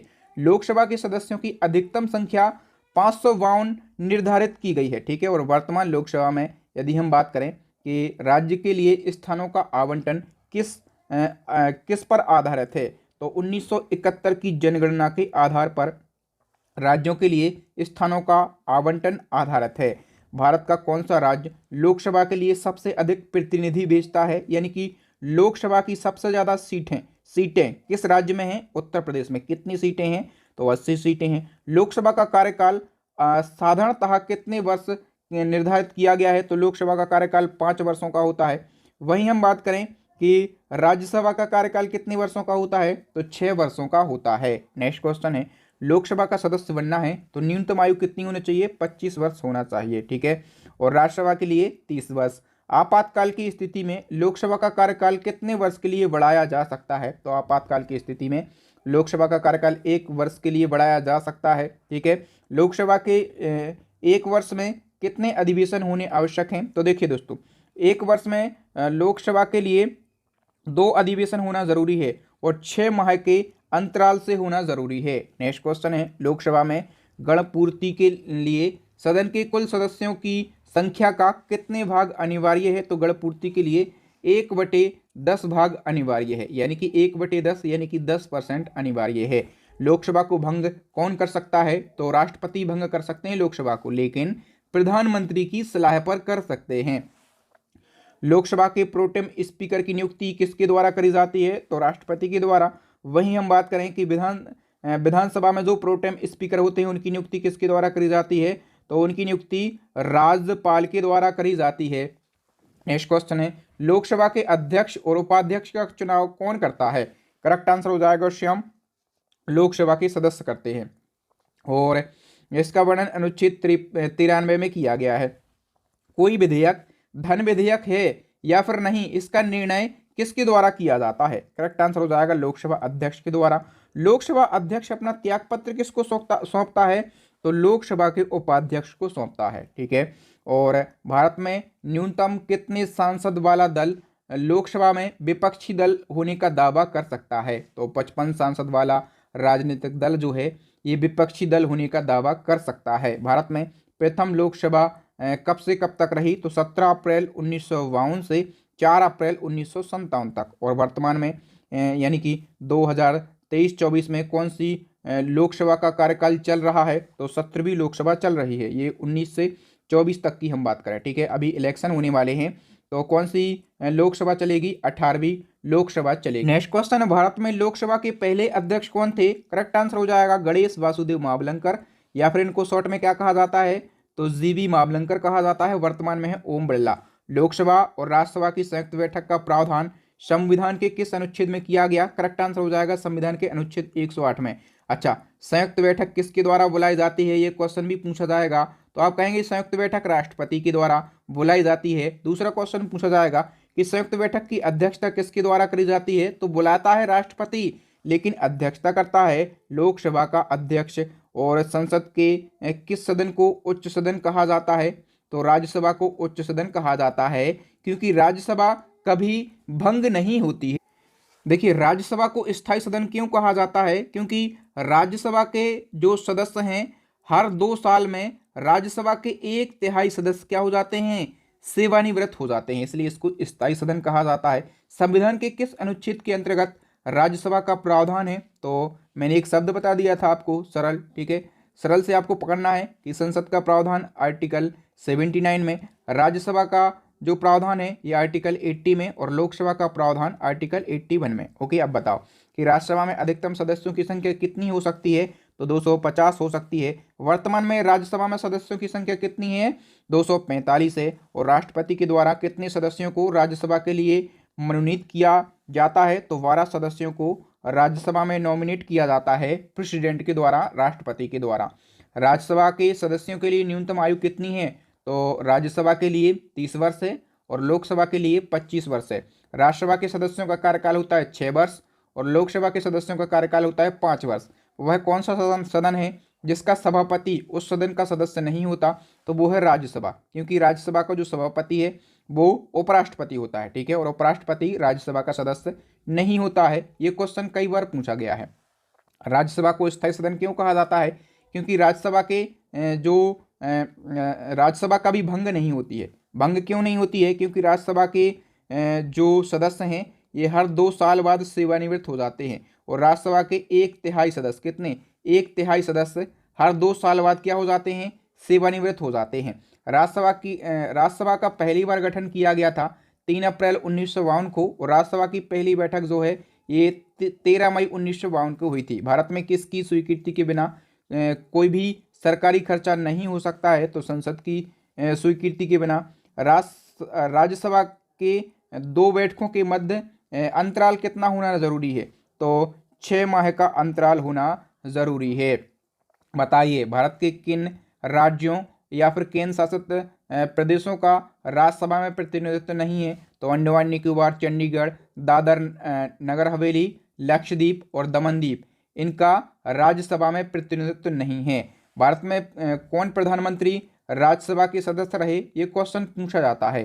तो इंदिरा गांधी, HD देवगौड़ा, इंद्र कुमार गुजराल और मनमोहन सिंह। ठीक है, ये राज्यसभा के सदस्य थे और ये प्रधानमंत्री बने। भारत के किस राज्य से राज्यसभा के लिए सर्वाधिक सदस्य चुने जाते हैं, तो चाहे राज्यसभा की बात हो चाहे लोकसभा की बात हो, ठीक है, उत्तर प्रदेश से चुने जाते हैं।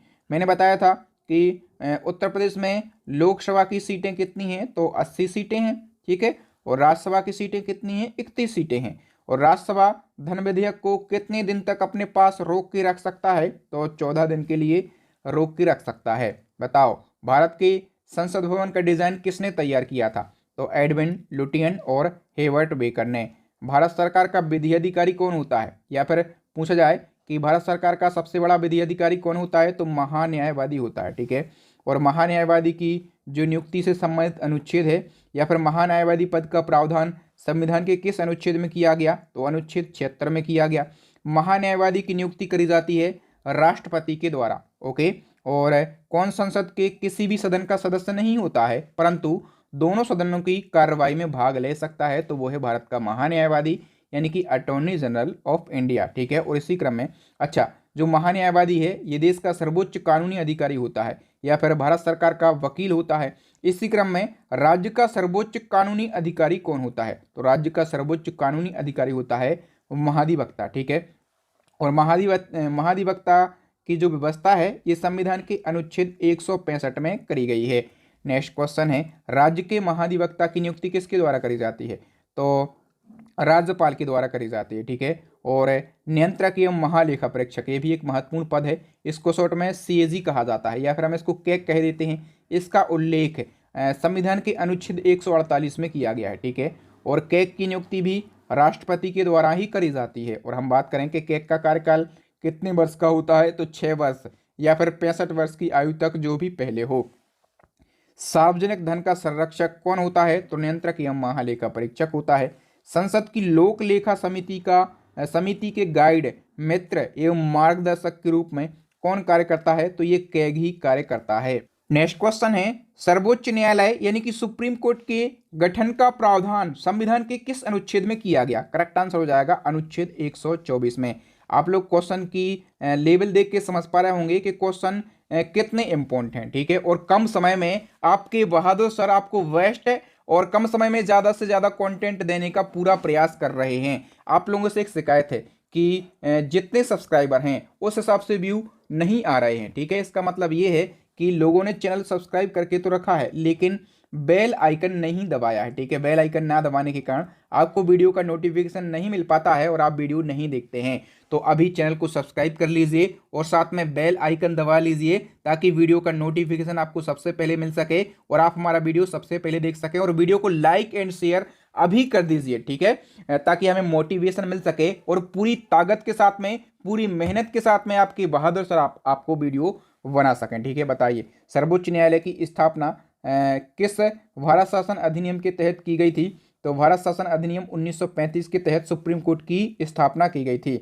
वर्तमान में सर्वोच्च न्यायालय के न्यायाधीशों की संख्या कितनी है, तो वर्तमान में 34 न्यायाधीश हैं। 34 में से एक तो होते हैं सीजेआई और 33 होते हैं अन्य न्यायाधीश, ओके।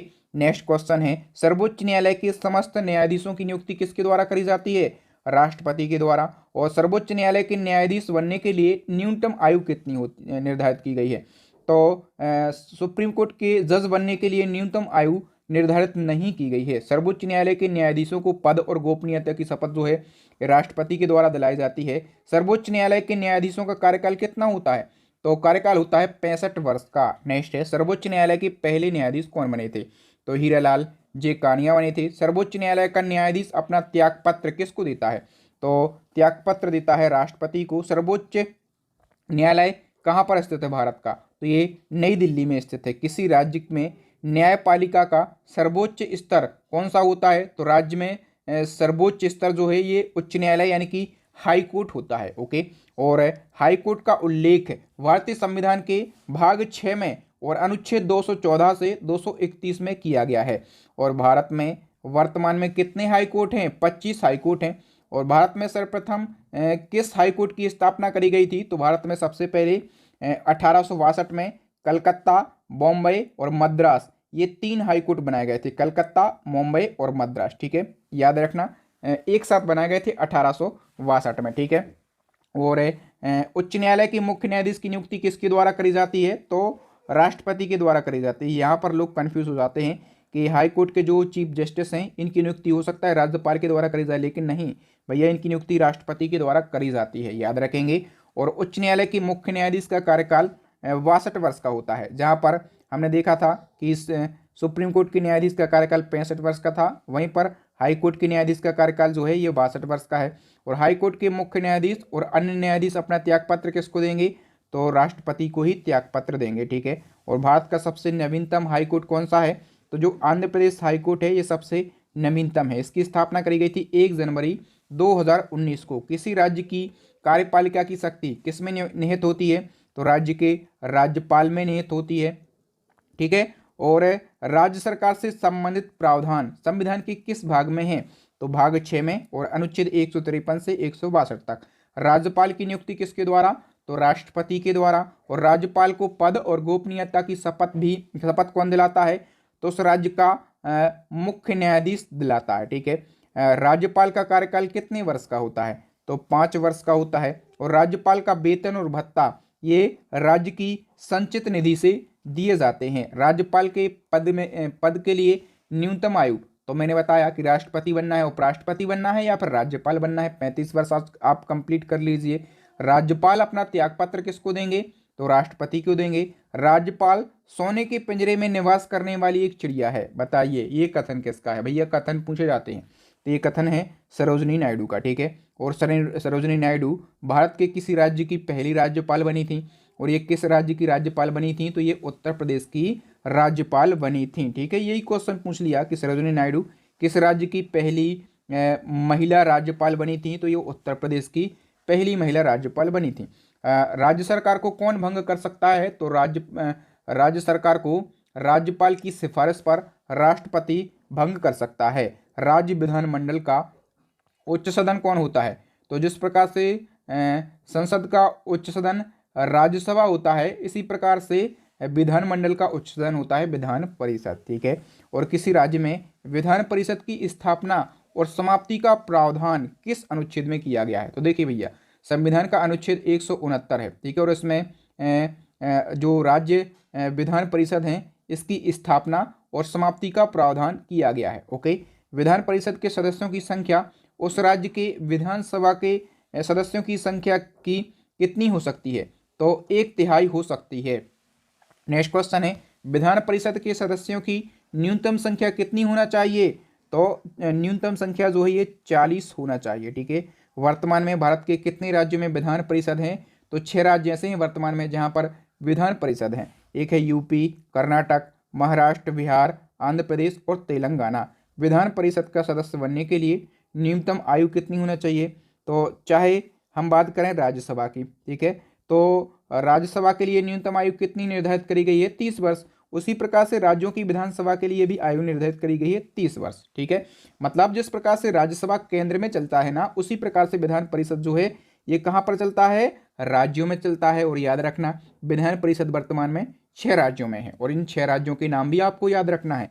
नेक्स्ट क्वेश्चन है विधान परिषद के सदस्यों का कार्यकाल कितने वर्षों का होता है, तो देखिए दोस्तों जिस प्रकार से जो राज्यसभा के सदस्यों का कार्यकाल होता है 6 वर्षों का, ठीक है, उसी प्रकार से विधान परिषदों के सदस्यों का कार्यकाल होता है। अच्छा, विधानसभा की हम बात करें तो विधानसभा का कार्यकाल 5 वर्ष का होता है, ठीक है। परंतु इससे पूर्व विधानसभा को विघटित करने का अधिकार किसको है, तो राज्यपाल को है। किसी भी राज्य के विधानसभा में अधिक से अधिक कितने सदस्य हो सकते हैं, तो अधिकतम 500 सदस्य हो सकते हैं और न्यूनतम 60 सदस्य हो सकते हैं, ठीक है। बताओ कि विधानसभा में निर्वाचित होने के लिए न्यूनतम आयु कितनी होना चाहिए, तो विधानसभा और लोकसभा, ठीक है। मैंने बताया था कि लोकसभा की जो न्यूनतम आयु है ये कितनी निर्धारित करी गई है, 25 वर्ष। इसी प्रकार से राज्यों की विधानसभा सदस्य यदि आपको बनना है तो इसकी भी न्यूनतम आयु कितनी है, 25 वर्ष। विधानसभा में बैठक की गणपूर्ति के लिए सदन के कुल सदस्यों में से कितने सदस्य उपस्थित होना जरूरी है, तो वही है 1/10 यानी कि टोटल 10%। भारत के किस राज्य में विधानसभा की सर्वाधिक सीटें हैं, तो सबसे ज़्यादा सीटें कहाँ पर हैं, यूपी में। कितनी सीटें हैं, 403 सीटें हैं। बताओ राज्य के मुख्यमंत्री की नियुक्ति किसके द्वारा करी जाती है, तो मुख्यमंत्री की नियुक्ति ये राज्यपाल के द्वारा करी जाती है और इसका वर्णन अनुच्छेद 64(1) में किया गया। मुख्यमंत्री कौन से सदन से चुना जाता है? तो विधानसभा या फिर विधान परिषद, दोनों में से किसी भी सदन से मुख्यमंत्री चुना जा सकता है। केंद्र शासित प्रदेश का प्रशासन किसके द्वारा चलाया जाता है?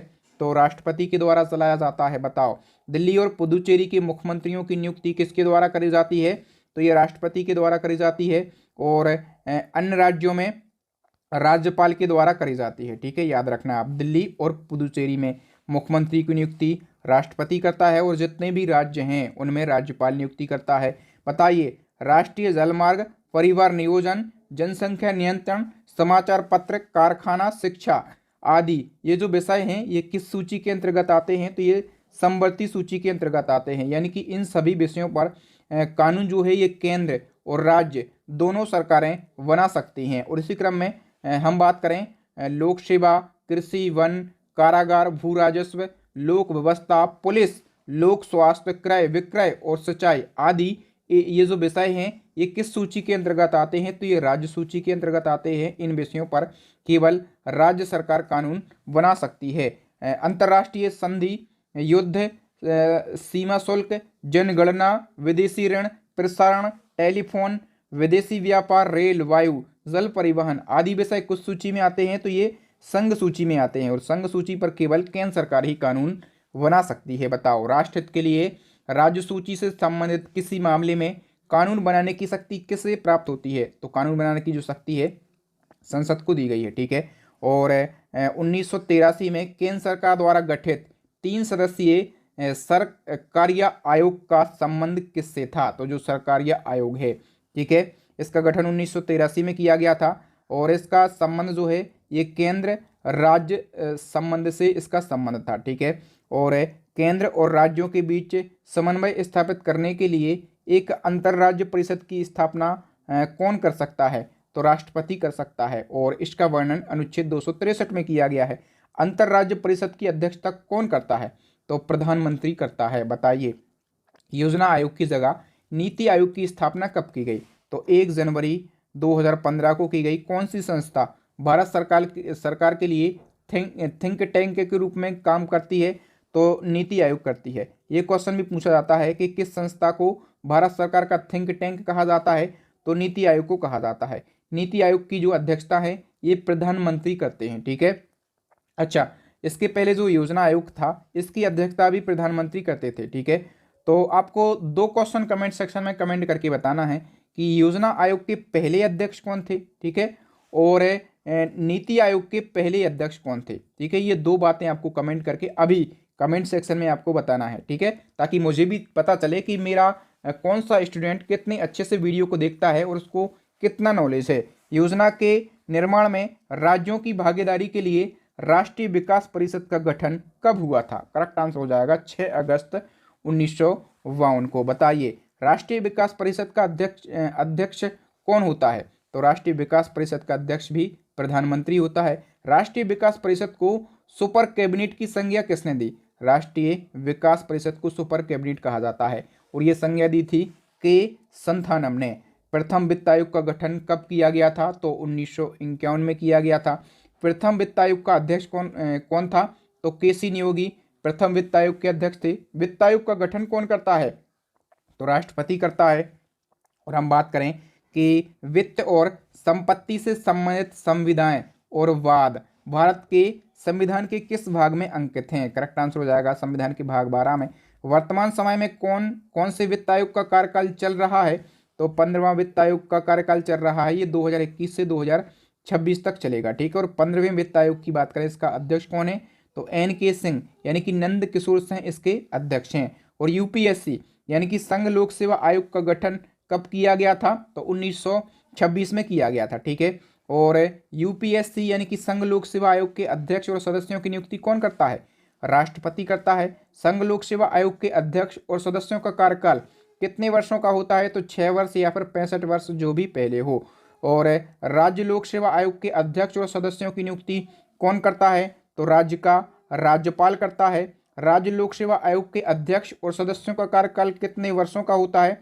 तो ये होता है 6 वर्ष या फिर 62 वर्ष, जो भी पहले हो। ओके, बताइए कि भारतीय निर्वाचन आयोग यानी कि इलेक्शन कमीशन ऑफ इंडिया से संबंधित उपबंध संविधान के किस भाग में है? तो भाग 15 में है, ठीक है।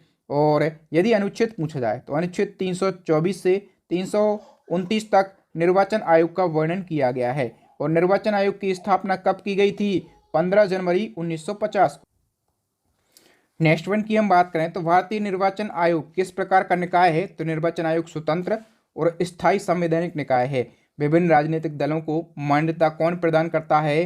तो निर्वाचन आयोग प्रदान करता है। और भारतीय निर्वाचन आयोग में कितने सदस्य होते हैं? तो 3 सदस्य होते हैं। एक तो है ये होता है मुख्य निर्वाचन आयुक्त और 2 होते हैं अन्य निर्वाचन आयुक्त। और बात करें भारतीय निर्वाचन आयोग के मुख्य निर्वाचन आयुक्त और अन्य निर्वाचन आयुक्तों की नियुक्ति किसके द्वारा करी जाती है? राष्ट्रपति के द्वारा। चुनाव क्षेत्रों का परिसीमन और मतदाताओं की सूची को किसके द्वारा तैयार किया जाता है?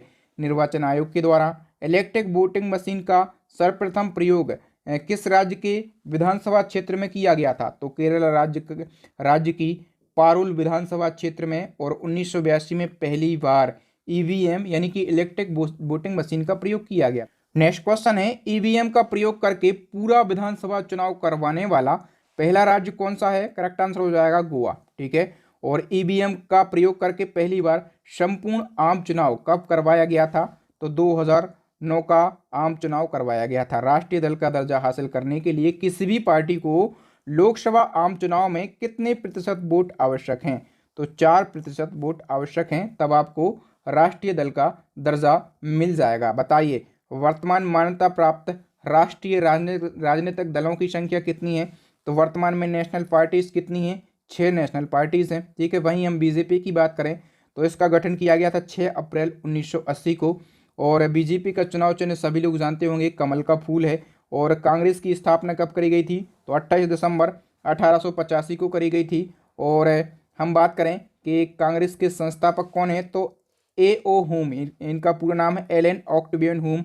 और कांग्रेस का चुनाव चिन्ह है हाथ का पंजा। ऑल इंडिया फॉरवर्ड ब्लॉक की स्थापना किसके द्वारा करी गई थी? सुभाष चंद्र बोस के द्वारा 1939 में। और ऑल इंडिया फॉरवर्ड ब्लॉक का चुनाव चिन्ह क्या है? शेर है। और नेशनल कांग्रेस पार्टी का चुनाव चिन्ह क्या है? नेशनलिस्ट कांग्रेस पार्टी, इसका चुनाव चिन्ह है घड़ी, ठीक है। बहुजन समाज पार्टी का चुनाव चिन्ह है हाथी। और वयस्क मताधिकार की न्यूनतम आयु सीमा क्या है? 18 वर्ष है, ठीक है। पहले वोट डालने की जो उम्र है ये 21 वर्ष थी, ठीक है। फिर हुआ 61वां संविधान संशोधन और तब वोट डालने की उम्र 21 वर्ष से घटाकर क्या कर दी गई? 18 वर्ष कर दी गई। जनगणना के आधार पर विभिन्न विधानसभा और लोकसभा के निर्वाचन क्षेत्रों की सीमा का पुनः सीमांकन किसके द्वारा किया जाता है? तो परिसीमन आयोग के द्वारा किया जाता है, ठीक है। और अब तक कितनी बार परिसीमन आयोग का गठन हो चुका है? तो 4 बार परिसीमन आयोग का गठन हो चुका है, 1952 में, 62 में, 73 में और 2002 में। 84वें संविधान अधिनियम 2001 के द्वारा किस वर्ष तक लोकसभा और विधानसभा की सीटों की संख्या में कोई वृद्धि या फिर कमी नहीं की जा सकती? तो 84वां संविधान संशोधन हुआ था, ठीक है। और इसमें 2026 निर्धारित किया गया था, ठीक है, कि लोकसभा सदस्य और विधानसभा सदस्यों की संख्या में कोई भी वृद्धि या फिर कमी नहीं हो सकती है। वर्तमान लोकसभा की कुल सीटों की संख्या में कितनी सीटें अनुसूचित जाति के लिए आरक्षित हैं? तो करेक्ट आंसर हो जाएगा 84 सीटें, ठीक है। वहीं हम बात करें कि अनुसूचित जनजाति यानी कि एसटी के लिए कितनी सीटें हैं? तो 47 सीटें हैं। भारतीय चुनाव प्रणाली में कितने वर्षों के पश्चात निर्वाचन आयोग द्वारा लोकसभा और विधानसभा के क्षेत्रों का परिसीमन किया जाता है? तो 10 वर्षों के बाद में। चुनाव के लिए आदर्श आचार संहिता का निर्माण किस निर्वाचन आयुक्त के द्वारा किया गया था? ये क्वेश्चन मोस्ट इंपोर्टेंट क्वेश्चन है। आदर्श आचार संहिता का निर्माण जो है ये TN सेशन के द्वारा किया गया था। ये क्वेश्चन हमेशा रिपीट होता है। बताइए संसद की सबसे बड़ी समिति कौन सी होती है? जो प्राक्कलन समिति है ये सबसे बड़ी समिति होती है। प्राक्कलन समिति में 30 सदस्य होते हैं और इन 30 सदस्य जो हैं ये सारे के सारे सदस्य लोकसभा के सदस्य होते हैं। प्राक्कलन समिति के सदस्यों का कार्यकाल जो है ये 1 वर्ष का होता है। और इसी क्रम में एक लोक लेखा समिति होती है, ठीक है। इसमें 22 सदस्य होते हैं। कितने? 22 सदस्य होते हैं, ठीक है। और लोक लेखा समिति के जो सदस्य हैं ये सदस्य कितने होते हैं? मैंने बताया टोटल 22 सदस्य होते हैं, ठीक है। और 22 में से 15 सदस्य लोकसभा के होते हैं और 7 सदस्य राज्यसभा के होते हैं। प्राक्कलन समिति की बात करें तो प्राक्कलन समिति की जुड़वा बहन किसको कहा जाता है? लोक लेखा समिति को कहा जाता है। और आपातकाल से संबंधित उपबंध संविधान के किस भाग में है? तो आपातकाल से संबंधित उपबंध जो है ये भाग 18 में किए गए हैं। बताइए भारत में कितने प्रकार के आपातकाल लगाए जा सकते हैं? तो 3 प्रकार के आपातकाल लगाए जा सकते हैं। और आपातकाल की उद्घोषणा किसके द्वारा करी जाती है? राष्ट्रपति के द्वारा और मंत्रिमंडल की लिखित सिफारिश पर करी जाती है। राष्ट्रीय आपातकाल की घोषणा संविधान के किस अनुच्छेद के तहत करी जाती है? तो अनुच्छेद 352 के तहत करी जाती है। नेक्स्ट वन की हम बात करें तो नेक्स्ट हमारा क्वेश्चन है, किस अनुच्छेद के अंतर्गत राष्ट्रपति राज्य में राष्ट्रपति शासन की घोषणा करता है? तो राष्ट्रपति शासन की घोषणा अनुच्छेद 356 के तहत करी जाती है। किसी राज्य में आपात की उद्घोषणा कितने माह की होती है? 2 माह की होती है। ठीक है।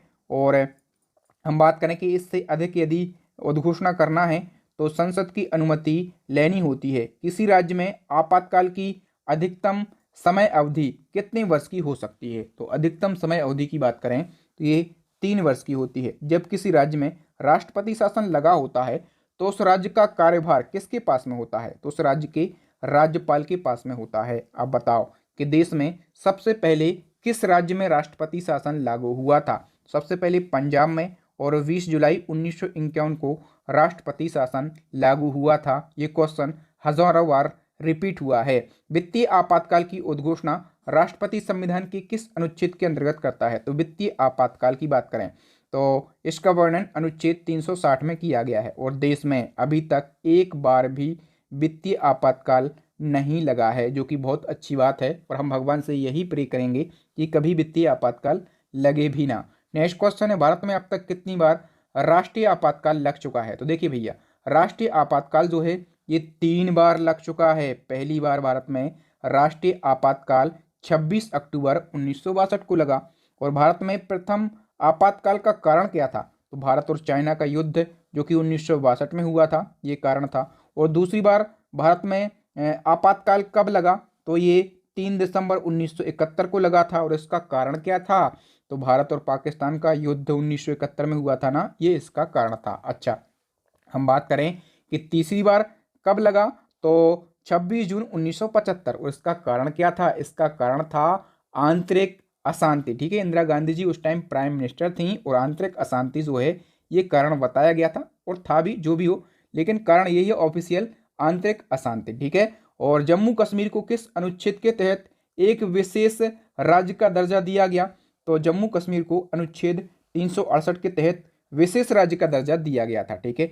संविधान के किस अधिनियम के तहत जम्मू कश्मीर के विशेष राज्य के दर्जे को समाप्त किया गया? तो जम्मू कश्मीर राज्य पुनर्गठन अधिनियम 2019 के द्वारा जम्मू कश्मीर को जो विशेष राज्य का दर्जा दिया गया था, इसको समाप्त कर दिया गया। नेक्स्ट क्वेश्चन, किस अनुच्छेद के तहत जम्मू कश्मीर को विधानसभा के साथ एक संघ राज्य क्षेत्र बनाया गया? तो अनुच्छेद 239A के तहत। वर्तमान समय में जम्मू कश्मीर में विधानसभा की कितनी सीटें हैं? 144 सीटें हैं। और जम्मू कश्मीर विधानसभा के लिए उपराज्यपाल कितनी महिलाओं को मनोनीत कर सकता है? ये क्वेश्चन वेरी वेरी इंपॉर्टेंट है। तो जम्मू कश्मीर विधानसभा में जो वहाँ का उपराज्यपाल है, ये 2 महिलाओं को नॉमिनेट कर सकता है। नेक्स्ट क्वेश्चन है, जम्मू कश्मीर राज्य पुनर्गठन अधिनियम कब लागू हुआ था? तो ये 31 अक्टूबर 2019 को लागू हुआ था। मोस्ट से भी ज़्यादा इंपॉर्टेंट क्वेश्चन है, भारत का राष्ट्रीय प्रतीक यानी कि नेशनल सिंबल क्या है? तो अशोक का जो सह स्तंभ का शीर्ष भाग है, ये भारत का राष्ट्रीय प्रतीक है। भारत सरकार ने राष्ट्रीय प्रतीक को कब अपनाया?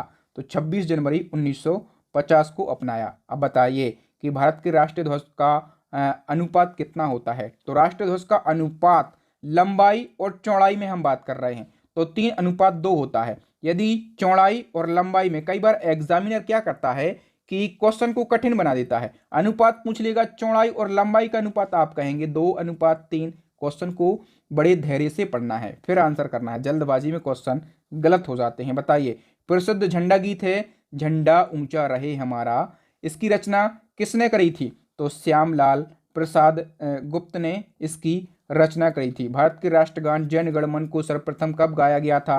तो 27 दिसंबर 1911 को गाया गया था और कांग्रेस के कलकत्ता अधिवेशन में गाया गया था। अच्छा, ईमानदारी से कमेंट सेक्शन में ये बता दो कि वीडियो आपको अच्छा लग रहा है कि नहीं लग रहा है, और कमेंट सेक्शन में लिख दीजिए जय हिंद। और आप किस राज्य, किस शहर से बिलोंग करते हैं, ये भी हमें कमेंट सेक्शन में जरूर बताइए। भारत के राष्ट्रगीत वंदे मातरम को सर्वप्रथम संविधान द्वारा कब स्वीकार किया गया था? तो 26 जनवरी 1950 को स्वीकार किया गया था। राष्ट्रगीत वंदे मातरम को सर्वप्रथम कब गाया गया? तो 1896 में गाया गया। और कांग्रेस का 1896 का जो कांग्रेस अधिवेशन हुआ था ना, वहां पर सबसे पहले वंदे मातरम गीत को गाया गया था। भारत का राष्ट्रीय पंचांग किस पर आधारित है? तो ये शक संवत पर आधारित है। और राष्ट्रीय पंचांग का जो पहला महीना है ना, ये कौन सा है? चैत्र महीना है, ठीक है। और राष्ट्रीय पंचांग की हम बात करें तो इसको सरकारी प्रयोग के लिए कब अपनाया गया? तो सरकारी प्रयोग की बात करें तो इसको सरकारी प्रयोग के लिए अपनाया गया था 22 मार्च 1957 को। और संविधान के किस भाग में संविधान संशोधन प्रक्रिया का उल्लेख किया गया है? संविधान संशोधन प्रक्रिया का उल्लेख भाग 20 में किया गया, ठीक है। और संविधान में पहली बार संशोधन कब किया गया? 1951 में, ठीक है। और पहली बार जब संशोधन किया गया 1951 में, तो क्या किया गया था? संविधान में 9th सूची जोड़ी गई थी, 9वीं सूची जोड़ी गई थी पहले संविधान संशोधन के द्वारा। संविधान संशोधन की हम बात करें तो कौन सा अनुच्छेद संविधान संशोधन प्रक्रिया से संबंधित है? तो अनुच्छेद 370 है, ठीक है। और पूछा जाएगा कि जो संविधान संशोधन की प्रक्रिया किस देश के संविधान से ली गई है? तो दक्षिण अफ्रीका से संशोधन करने की प्रक्रिया ली गई है, ठीक है। भारत में नए राज्यों का निर्माण, राज्य के क्षेत्र और नाम में परिवर्तन करने के लिए किस प्रकार की संशोधन प्रक्रिया होती है? तो साधारण बहुमत द्वारा संशोधन प्रक्रिया। बताइए, पंजाब और हरियाणा को भाषा के आधार पर दो पृथक राज्यों में किस संशोधन द्वारा विभाजित किया गया? करेक्ट आंसर हो जाएगा 18वां संशोधन, जो कि 1966 में हुआ था। किस संशोधन के द्वारा असम राज्य से अलग करके एक नए राज्य मेघालय की स्थापना करी गई? करेक्ट आंसर हो जाएगा 22वां संशोधन, जो कि 1969 में हुआ था। किस संविधान संशोधन के द्वारा भूतपूर्व देशी रियासतों की उपाधियों और विशेषाधिकारों को समाप्त किया गया? तो 26वां संशोधन। ये कब हुआ था? 1971 में हुआ था। किस संशोधन के द्वारा सिक्किम राज्य को भारत का 22वां राज्य बनाया गया? तो 36वां संशोधन, जो कि 1975 में हुआ था। लोकसभा तथा राज्य विधानसभाओं की अवधि को 6 वर्ष से घटाकर 5 वर्ष किस संशोधन द्वारा किया गया? ये मोस्ट इंपोर्टेंट क्वेश्चन है। पहले लोकसभा और राज्यों की विधानसभाओं का जो कार्यकाल है ये 6 वर्ष का हुआ करता था, लेकिन 44वां संविधान संशोधन हुआ 1978 में और ये कार्यकाल घटाकर कितना कर दिया? 5 वर्ष। और इसी प्रकार से वोट डालने की आयु 21 वर्ष हुआ करती थी, इसको भी घटाया गया, ठीक है। और 21 वर्ष से घटाकर 18 वर्ष कर दिया गया। कौन से संविधान संशोधन के द्वारा? 61वां संविधान संशोधन, जो कि 1989 में हुआ था। बताइए, किस संशोधन के द्वारा देश में 6 से 14 वर्ष के बच्चों के लिए निःशुल्क और अनिवार्य शिक्षा को मौलिक अधिकार के रूप में मान्यता देने संबंधी प्रावधान किया गया? तो 86वां संविधान संशोधन। और ये कब किया गया? 2002 में किया गया, ठीक है। और ये हमारा 11वां मौलिक कर्तव्य है। नेक्स्ट है, भारत बांग्लादेश भूमि हस्तांतरण से संबंधित संशोधन कौन सा है? 100वां संशोधन है। और ये कब हुआ था? तो ये 2015 में हुआ था। और इसी क्रम में हम बात करें कि भारत में वस्तु एवं सेवा कर यानी कि जीएसटी को किस संवैधानिक संशोधन के द्वारा लागू किया गया? तो 101वां संविधान संशोधन करके 2016 में भारत में जीएसटी को लागू किया गया। अच्छा, जीएसटी कब लागू किया गया? तो 1 जुलाई 2017 को लागू किया गया। और जीएसटी का जो मॉडल है ये किस देश पर आधारित है? तो कनाडा देश पर आधारित है। और जीएसटी लागू कराने का सुझाव किसने दिया था? किस समिति ने दिया था? विजय केलकर समिति ने दिया था। नेक्स्ट वन की बात करें, जीएसटी के पंजीकरण में कुल कितने अंक होते हैं? तो जीएसटी के पंजीकरण में टोटल 15 अंक होते हैं। बताइए, जीएसटी को भारत में पारित करने वाला पहला राज्य कौन सा था? सबसे पहले असम राज्य में जीएसटी लागू हुआ था 12 अगस्त 2016 को।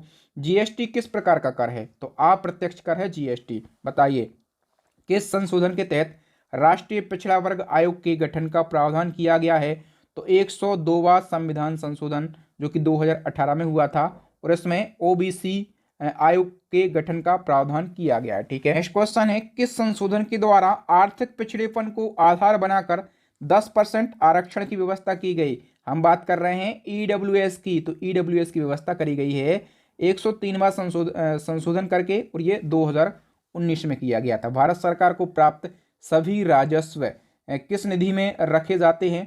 तो भारत की संचित निधि में। बताइए, संचित निधि के भुगतान पर किसका कंट्रोल होता है? संसद का। संसद द्वारा संचित निधि से कोई धनराशि किस विधेयक के माध्यम से निकाली या फिर व्यय की जाती है? तो विनियोग विधेयक के माध्यम से। भारत के संविधान के किस अनुच्छेद के तहत भारत की संचित निधि का गठन किया गया? तो अनुच्छेद 266(1) के। नेक्स्ट क्वेश्चन है, संविधान के किस अनुच्छेद में वार्षिक वित्तीय विवरण से संबंधित प्रावधान किए गए हैं? तो देखिए दोस्तों, एक क्वेश्चन पूछा जाता है कि बजट एक संवैधानिक व्यवस्था है क्या? बिल्कुल नहीं। जो बजट शब्द है ना, इसका संविधान में कोई भी उल्लेख नहीं किया गया है। जो वार्षिक वित्तीय विवरण है, इसी को आमतौर पर क्या कहा जाता है? बजट कहा जाता है। और वार्षिक वित्तीय विवरण का जो प्रावधान है, ये अनुच्छेद 112 में किया गया है। ठीक है।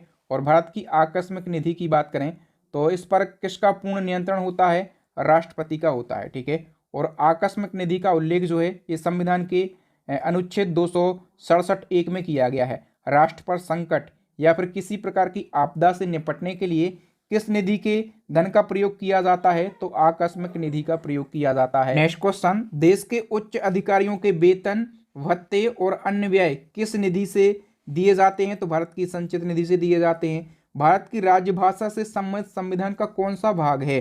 तो राजभाषा का उल्लेख भाग 17 और अनुच्छेद 343 से 351 तक किया गया। भारत में कितनी भाषाओं को राजभाषा के रूप में मान्यता प्राप्त है? 22 भाषाओं को। ठीक है। और हम बात करें कि भारत की राष्ट्रीय भाषा का दर्जा किस भाषा को दिया गया? तो राष्ट्रीय भाषा का दर्जा किसी भी भाषा को नहीं दिया गया है। ठीक है। और भारत के राष्ट्रीय धर्म के रूप में किस धर्म को मान्यता दी गई? तो ना तो हमारे देश का कोई राष्ट्रीय धर्म है, ठीक है, और ना ही कोई राष्ट्रीय भाषा है। हमारा देश जो है एक धर्मनिरपेक्ष राष्ट्र है। अविश्वास प्रस्ताव किसके विरुद्ध लाया जाता है? तो विपक्षी दल द्वारा सत्ता पक्ष के दल के विरुद्ध लाया जाता है। बताइए, भारत में सबसे अधिक मतदाता वाला लोकसभा क्षेत्र कौन सा है? तो बाहरी दिल्ली। ठीक है। और सबसे कम मतदाता वाला लोकसभा क्षेत्र कौन सा है? तो लक्षद्वीप है। नेक्स्ट क्वेश्चन है, क्षेत्रफल की दृष्टि से भारत का सबसे बड़ा लोकसभा क्षेत्र कौन सा है? क्षेत्रफल यानी कि एरिया की बात कर रहे हैं तो ये है लद्दाख। और क्षेत्रफल की दृष्टि से सबसे छोटा लोकसभा क्षेत्र कौन सा है? चांदनी चौक है। ठीक है। और लोकसभा के कार्यकाल को 2 बार एक एक वर्ष के लिए किस वर्ष बढ़ाया गया था? तो 1976 में बढ़ाया गया था। नेक्स्ट क्वेश्चन है, प्रधानमंत्री के परामर्श पर राष्ट्रपति द्वारा लोकसभा के कार्यकाल को समय से पूर्व भंग किया जा सकता है, ऐसा अब तक कितनी बार किया गया है? तो ऐसा अब तक 8 बार किया गया है। वर्तमान में राष्ट्रपति को मासिक वेतन कितना मिलता है? तो 5 लाख रुपए मासिक वेतन मिलता है। बाकी जो भत्ते वगैरह हैं वो अलग मिलते हैं। भारत में किस नदी को राष्ट्रीय नदी घोषित किया गया? तो गंगा नदी को। तो गंगा नदी को राष्ट्रीय नदी कब घोषित किया गया? 4 नवंबर 2008 को। बताओ, भारत का राष्ट्रीय जलीय जीव किसे घोषित किया गया? तो गंगा डॉल्फिन को। और कब? 5 अक्टूबर 2009 को। और जिन प्रश्नों का उत्तर संसद तुरंत चाहा गया हो उन प्रश्नों को क्या कहा जाता है? तो उनको तारांकित प्रश्न कहा जाता है। और जिन प्रश्नों का उत्तर संसद में लिखित रूप में दिया जाता है उन प्रश्नों को क्या कहा जाता है? अतारांकित प्रश्न कहा जाता है। बताइए, भारत के संविधान में न्यायिक पुनरावलोकन की शक्ति किसे प्रदान की गई है? तो भारत की न्यायपालिका को प्रदान करी गई। मूल अधिकारों का प्रारूप किसने तैयार किया? तो ये जवाहरलाल नेहरू ने तैयार किया। पंचायत चुनाव के लिए उम्मीदवार की न्यूनतम आयु कितनी होना चाहिए? पंचायत का चुनाव आपको लड़ना है, आप बनना चाहते हैं गांव का सरपंच या फिर प्रधान, तो आपकी कम से कम उम्र 21 साल होना जरूरी है। बताइए, किस अधिनियम के तहत भारत से अलग करके पाकिस्तान का निर्माण हुआ? तो भारतीय स्वतंत्रता अधिनियम 1947। विदेशी मुद्रा संरक्षण व तस्करी निरोध अधिनियम किस वर्ष पारित किया गया? 1971 में। भारत में मुद्रा और साख के नियंत्रण के लिए किस बैंक की स्थापना की गई? तो आरबीआई की स्थापना करी गई। ठीक है। और हम बात करें कि आरबीआई की स्थापना किस कमीशन की सिफारिश पर ही करी गई? तो हिल्टन यंग आयोग की सिफारिश पर आरबीआई की स्थापना करी गई। आरबीआई की स्थापना करी गई 1 अप्रैल 1935 को। और एक क्वेश्चन पूछा जाएगा कि आरबीआई का राष्ट्रीयकरण कब किया गया?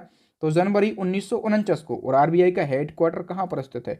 तो मुंबई के अंदर आरबीआई का हेडक्वार्टर स्थित है। तो दोस्तों यहाँ पर हमने इंडियन कॉन्स्टिट्यूशन यानी कि भारतीय संविधान के 560 क्वेश्चन को डिस्कस किया बिल्कुल डिटेल में, आसान भाषा में। आपको आपके बहादुर सर की मेहनत और कंटेंट की क्वालिटी ईमानदारी से बताना कैसी लगी कमेंट सेक्शन में, ताकि हम और इस प्रकार से मेहनत कर सकें। अच्छा, एक चीज़ और बताओ कि आप और क्या सुधार करने की आशा रखते हैं, कि और क्या सुधार करने की ज़रूरत है। जब तक आप हमें कमेंट सेक्शन में अपना फीडबैक नहीं देंगे तब तक हमें अपनी कमी पता नहीं चलेगी और हम सुधार नहीं कर सकते। मैंने पूरी मेहनत करी है बेस्ट कंटेंट देने की, और यदि आप इसी प्रकार से सारे सब्जेक्ट को पढ़ना चाहते हैं बिल्कुल कम समय में और आसान भाषा में, तो इसके लिए हमने अपनी स्टैटिक जीके की रामबाण ई बुक लॉन्च कर दी है। हर सब्जेक्ट के 500 क्वेश्चन आपको मिलेंगे मोस्ट रिपीटेड। इसमें आपको वर्ल्ड ज्योग्राफी मिल जाएगा, इंडियन ज्योग्राफी मिल जाएगा, इतिहास मिलेगा, और इतिहास के तीनों पार्ट आपको मिलेंगे। आपको मिल जाएगा भारत का संविधान, इकोनॉमी मिल जाएगा, आपको साइंस मिलेगा, साइंस के भी तीनों पार्ट मिलेंगे, और साथ में मिल जाएगा आपको कंप्यूटर जीके यानी कि स्टैटिक जीके का निचोड़ आपको हमारी इस ई बुक में मिल जाएगा। गारंटी से बोलता हूं, यदि आपका एग्जाम हाल फिलहाल है और आप पूरे स्टैटिक जीके का रिवीजन करना चाहते हैं तो हमारी इस ई बुक को आप अभी परचेस कर लीजिए। हमारी करंट अफेयर्स की पूरे यूट्यूब की सबसे बेहतरीन ई बुक लॉन्च हो गई है। इस ई बुक के अंदर 50 से ज़्यादा टॉपिक मिलेंगे, 5000 से ज़्यादा डिटेल एमसीक्यू मिलेंगे, ठीक है, और मंथली करंट अफेयर्स आपको मिल जाएगा। और हमारी साइंस की ई बुक भी लॉन्च हो गई है। तो यदि आप एग्जाम में सिलेक्शन लेना चाहते हैं, अपनी स्टडी को मजबूत करना चाहते हैं, तो हमारी इन सभी ई बुक को परचेस कर लीजिए। सभी ई बुक का लिंक आपको वीडियो के डिस्क्रिप्शन बॉक्स में मिल जाएगा। आपको 2 चैलेंजिंग क्वेश्चन मैंने रखे हैं, यदि आप यहाँ तक वीडियो आपने देखा है तो आप इन क्वेश्चन का आंसर जरूर दें। संविधान सभा में महिला सदस्यों की संख्या कितनी थी, ये आपको बताना है।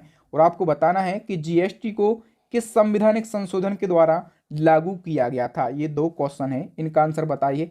मैं पढ़ता हूं और देखता हूं कि मेरा कौन सा छात्र, मेरा कौन सा भाई बहन सही क्वेश्चन मतलब सही आंसर दे पा रहा है, ठीक है। और वीडियो अच्छा लगा ही होगा तो वीडियो को लाइक कर दीजिए। अपने भाई बहनों के साथ में आपके व्हाट्सएप टेलीग्राम पर जितने भी स्टडी से रिलेटेड ग्रुप हों उन सभी ग्रुपों में इस वीडियो को शेयर कीजिए। न्यू स्टूडेंट से यही कहूँगा कि भैया चैनल को सब्सक्राइब कर लो, साथ में बेल आइकन दबा लो। इस प्रकार से आपको मैराथन क्लास, महत्वपूर्ण क्लास मिलती रहती हैं। और इसी प्रकार की महत्वपूर्ण क्लास आप देखना चाहते हैं तो हमारी प्लेलिस्ट को जरूर विजिट कीजिए। प्लेलिस्ट की लिंक आपको आई बटन में मिलेगी, नीचे आपको डिस्क्रिप्शन में मिलेगी, या फिर अभी आपको स्क्रीन के ऊपर 3 वेरी यूजफुल वीडियो दिख रहे होंगे। इन वीडियोस को जरूर देख लीजिए। बाकी आपकी बहादुर सर आपको मिलेंगे नेक्स्ट वीडियो में। तब तक के लिए जय हिंद, जय भारत, वंदे मातरम।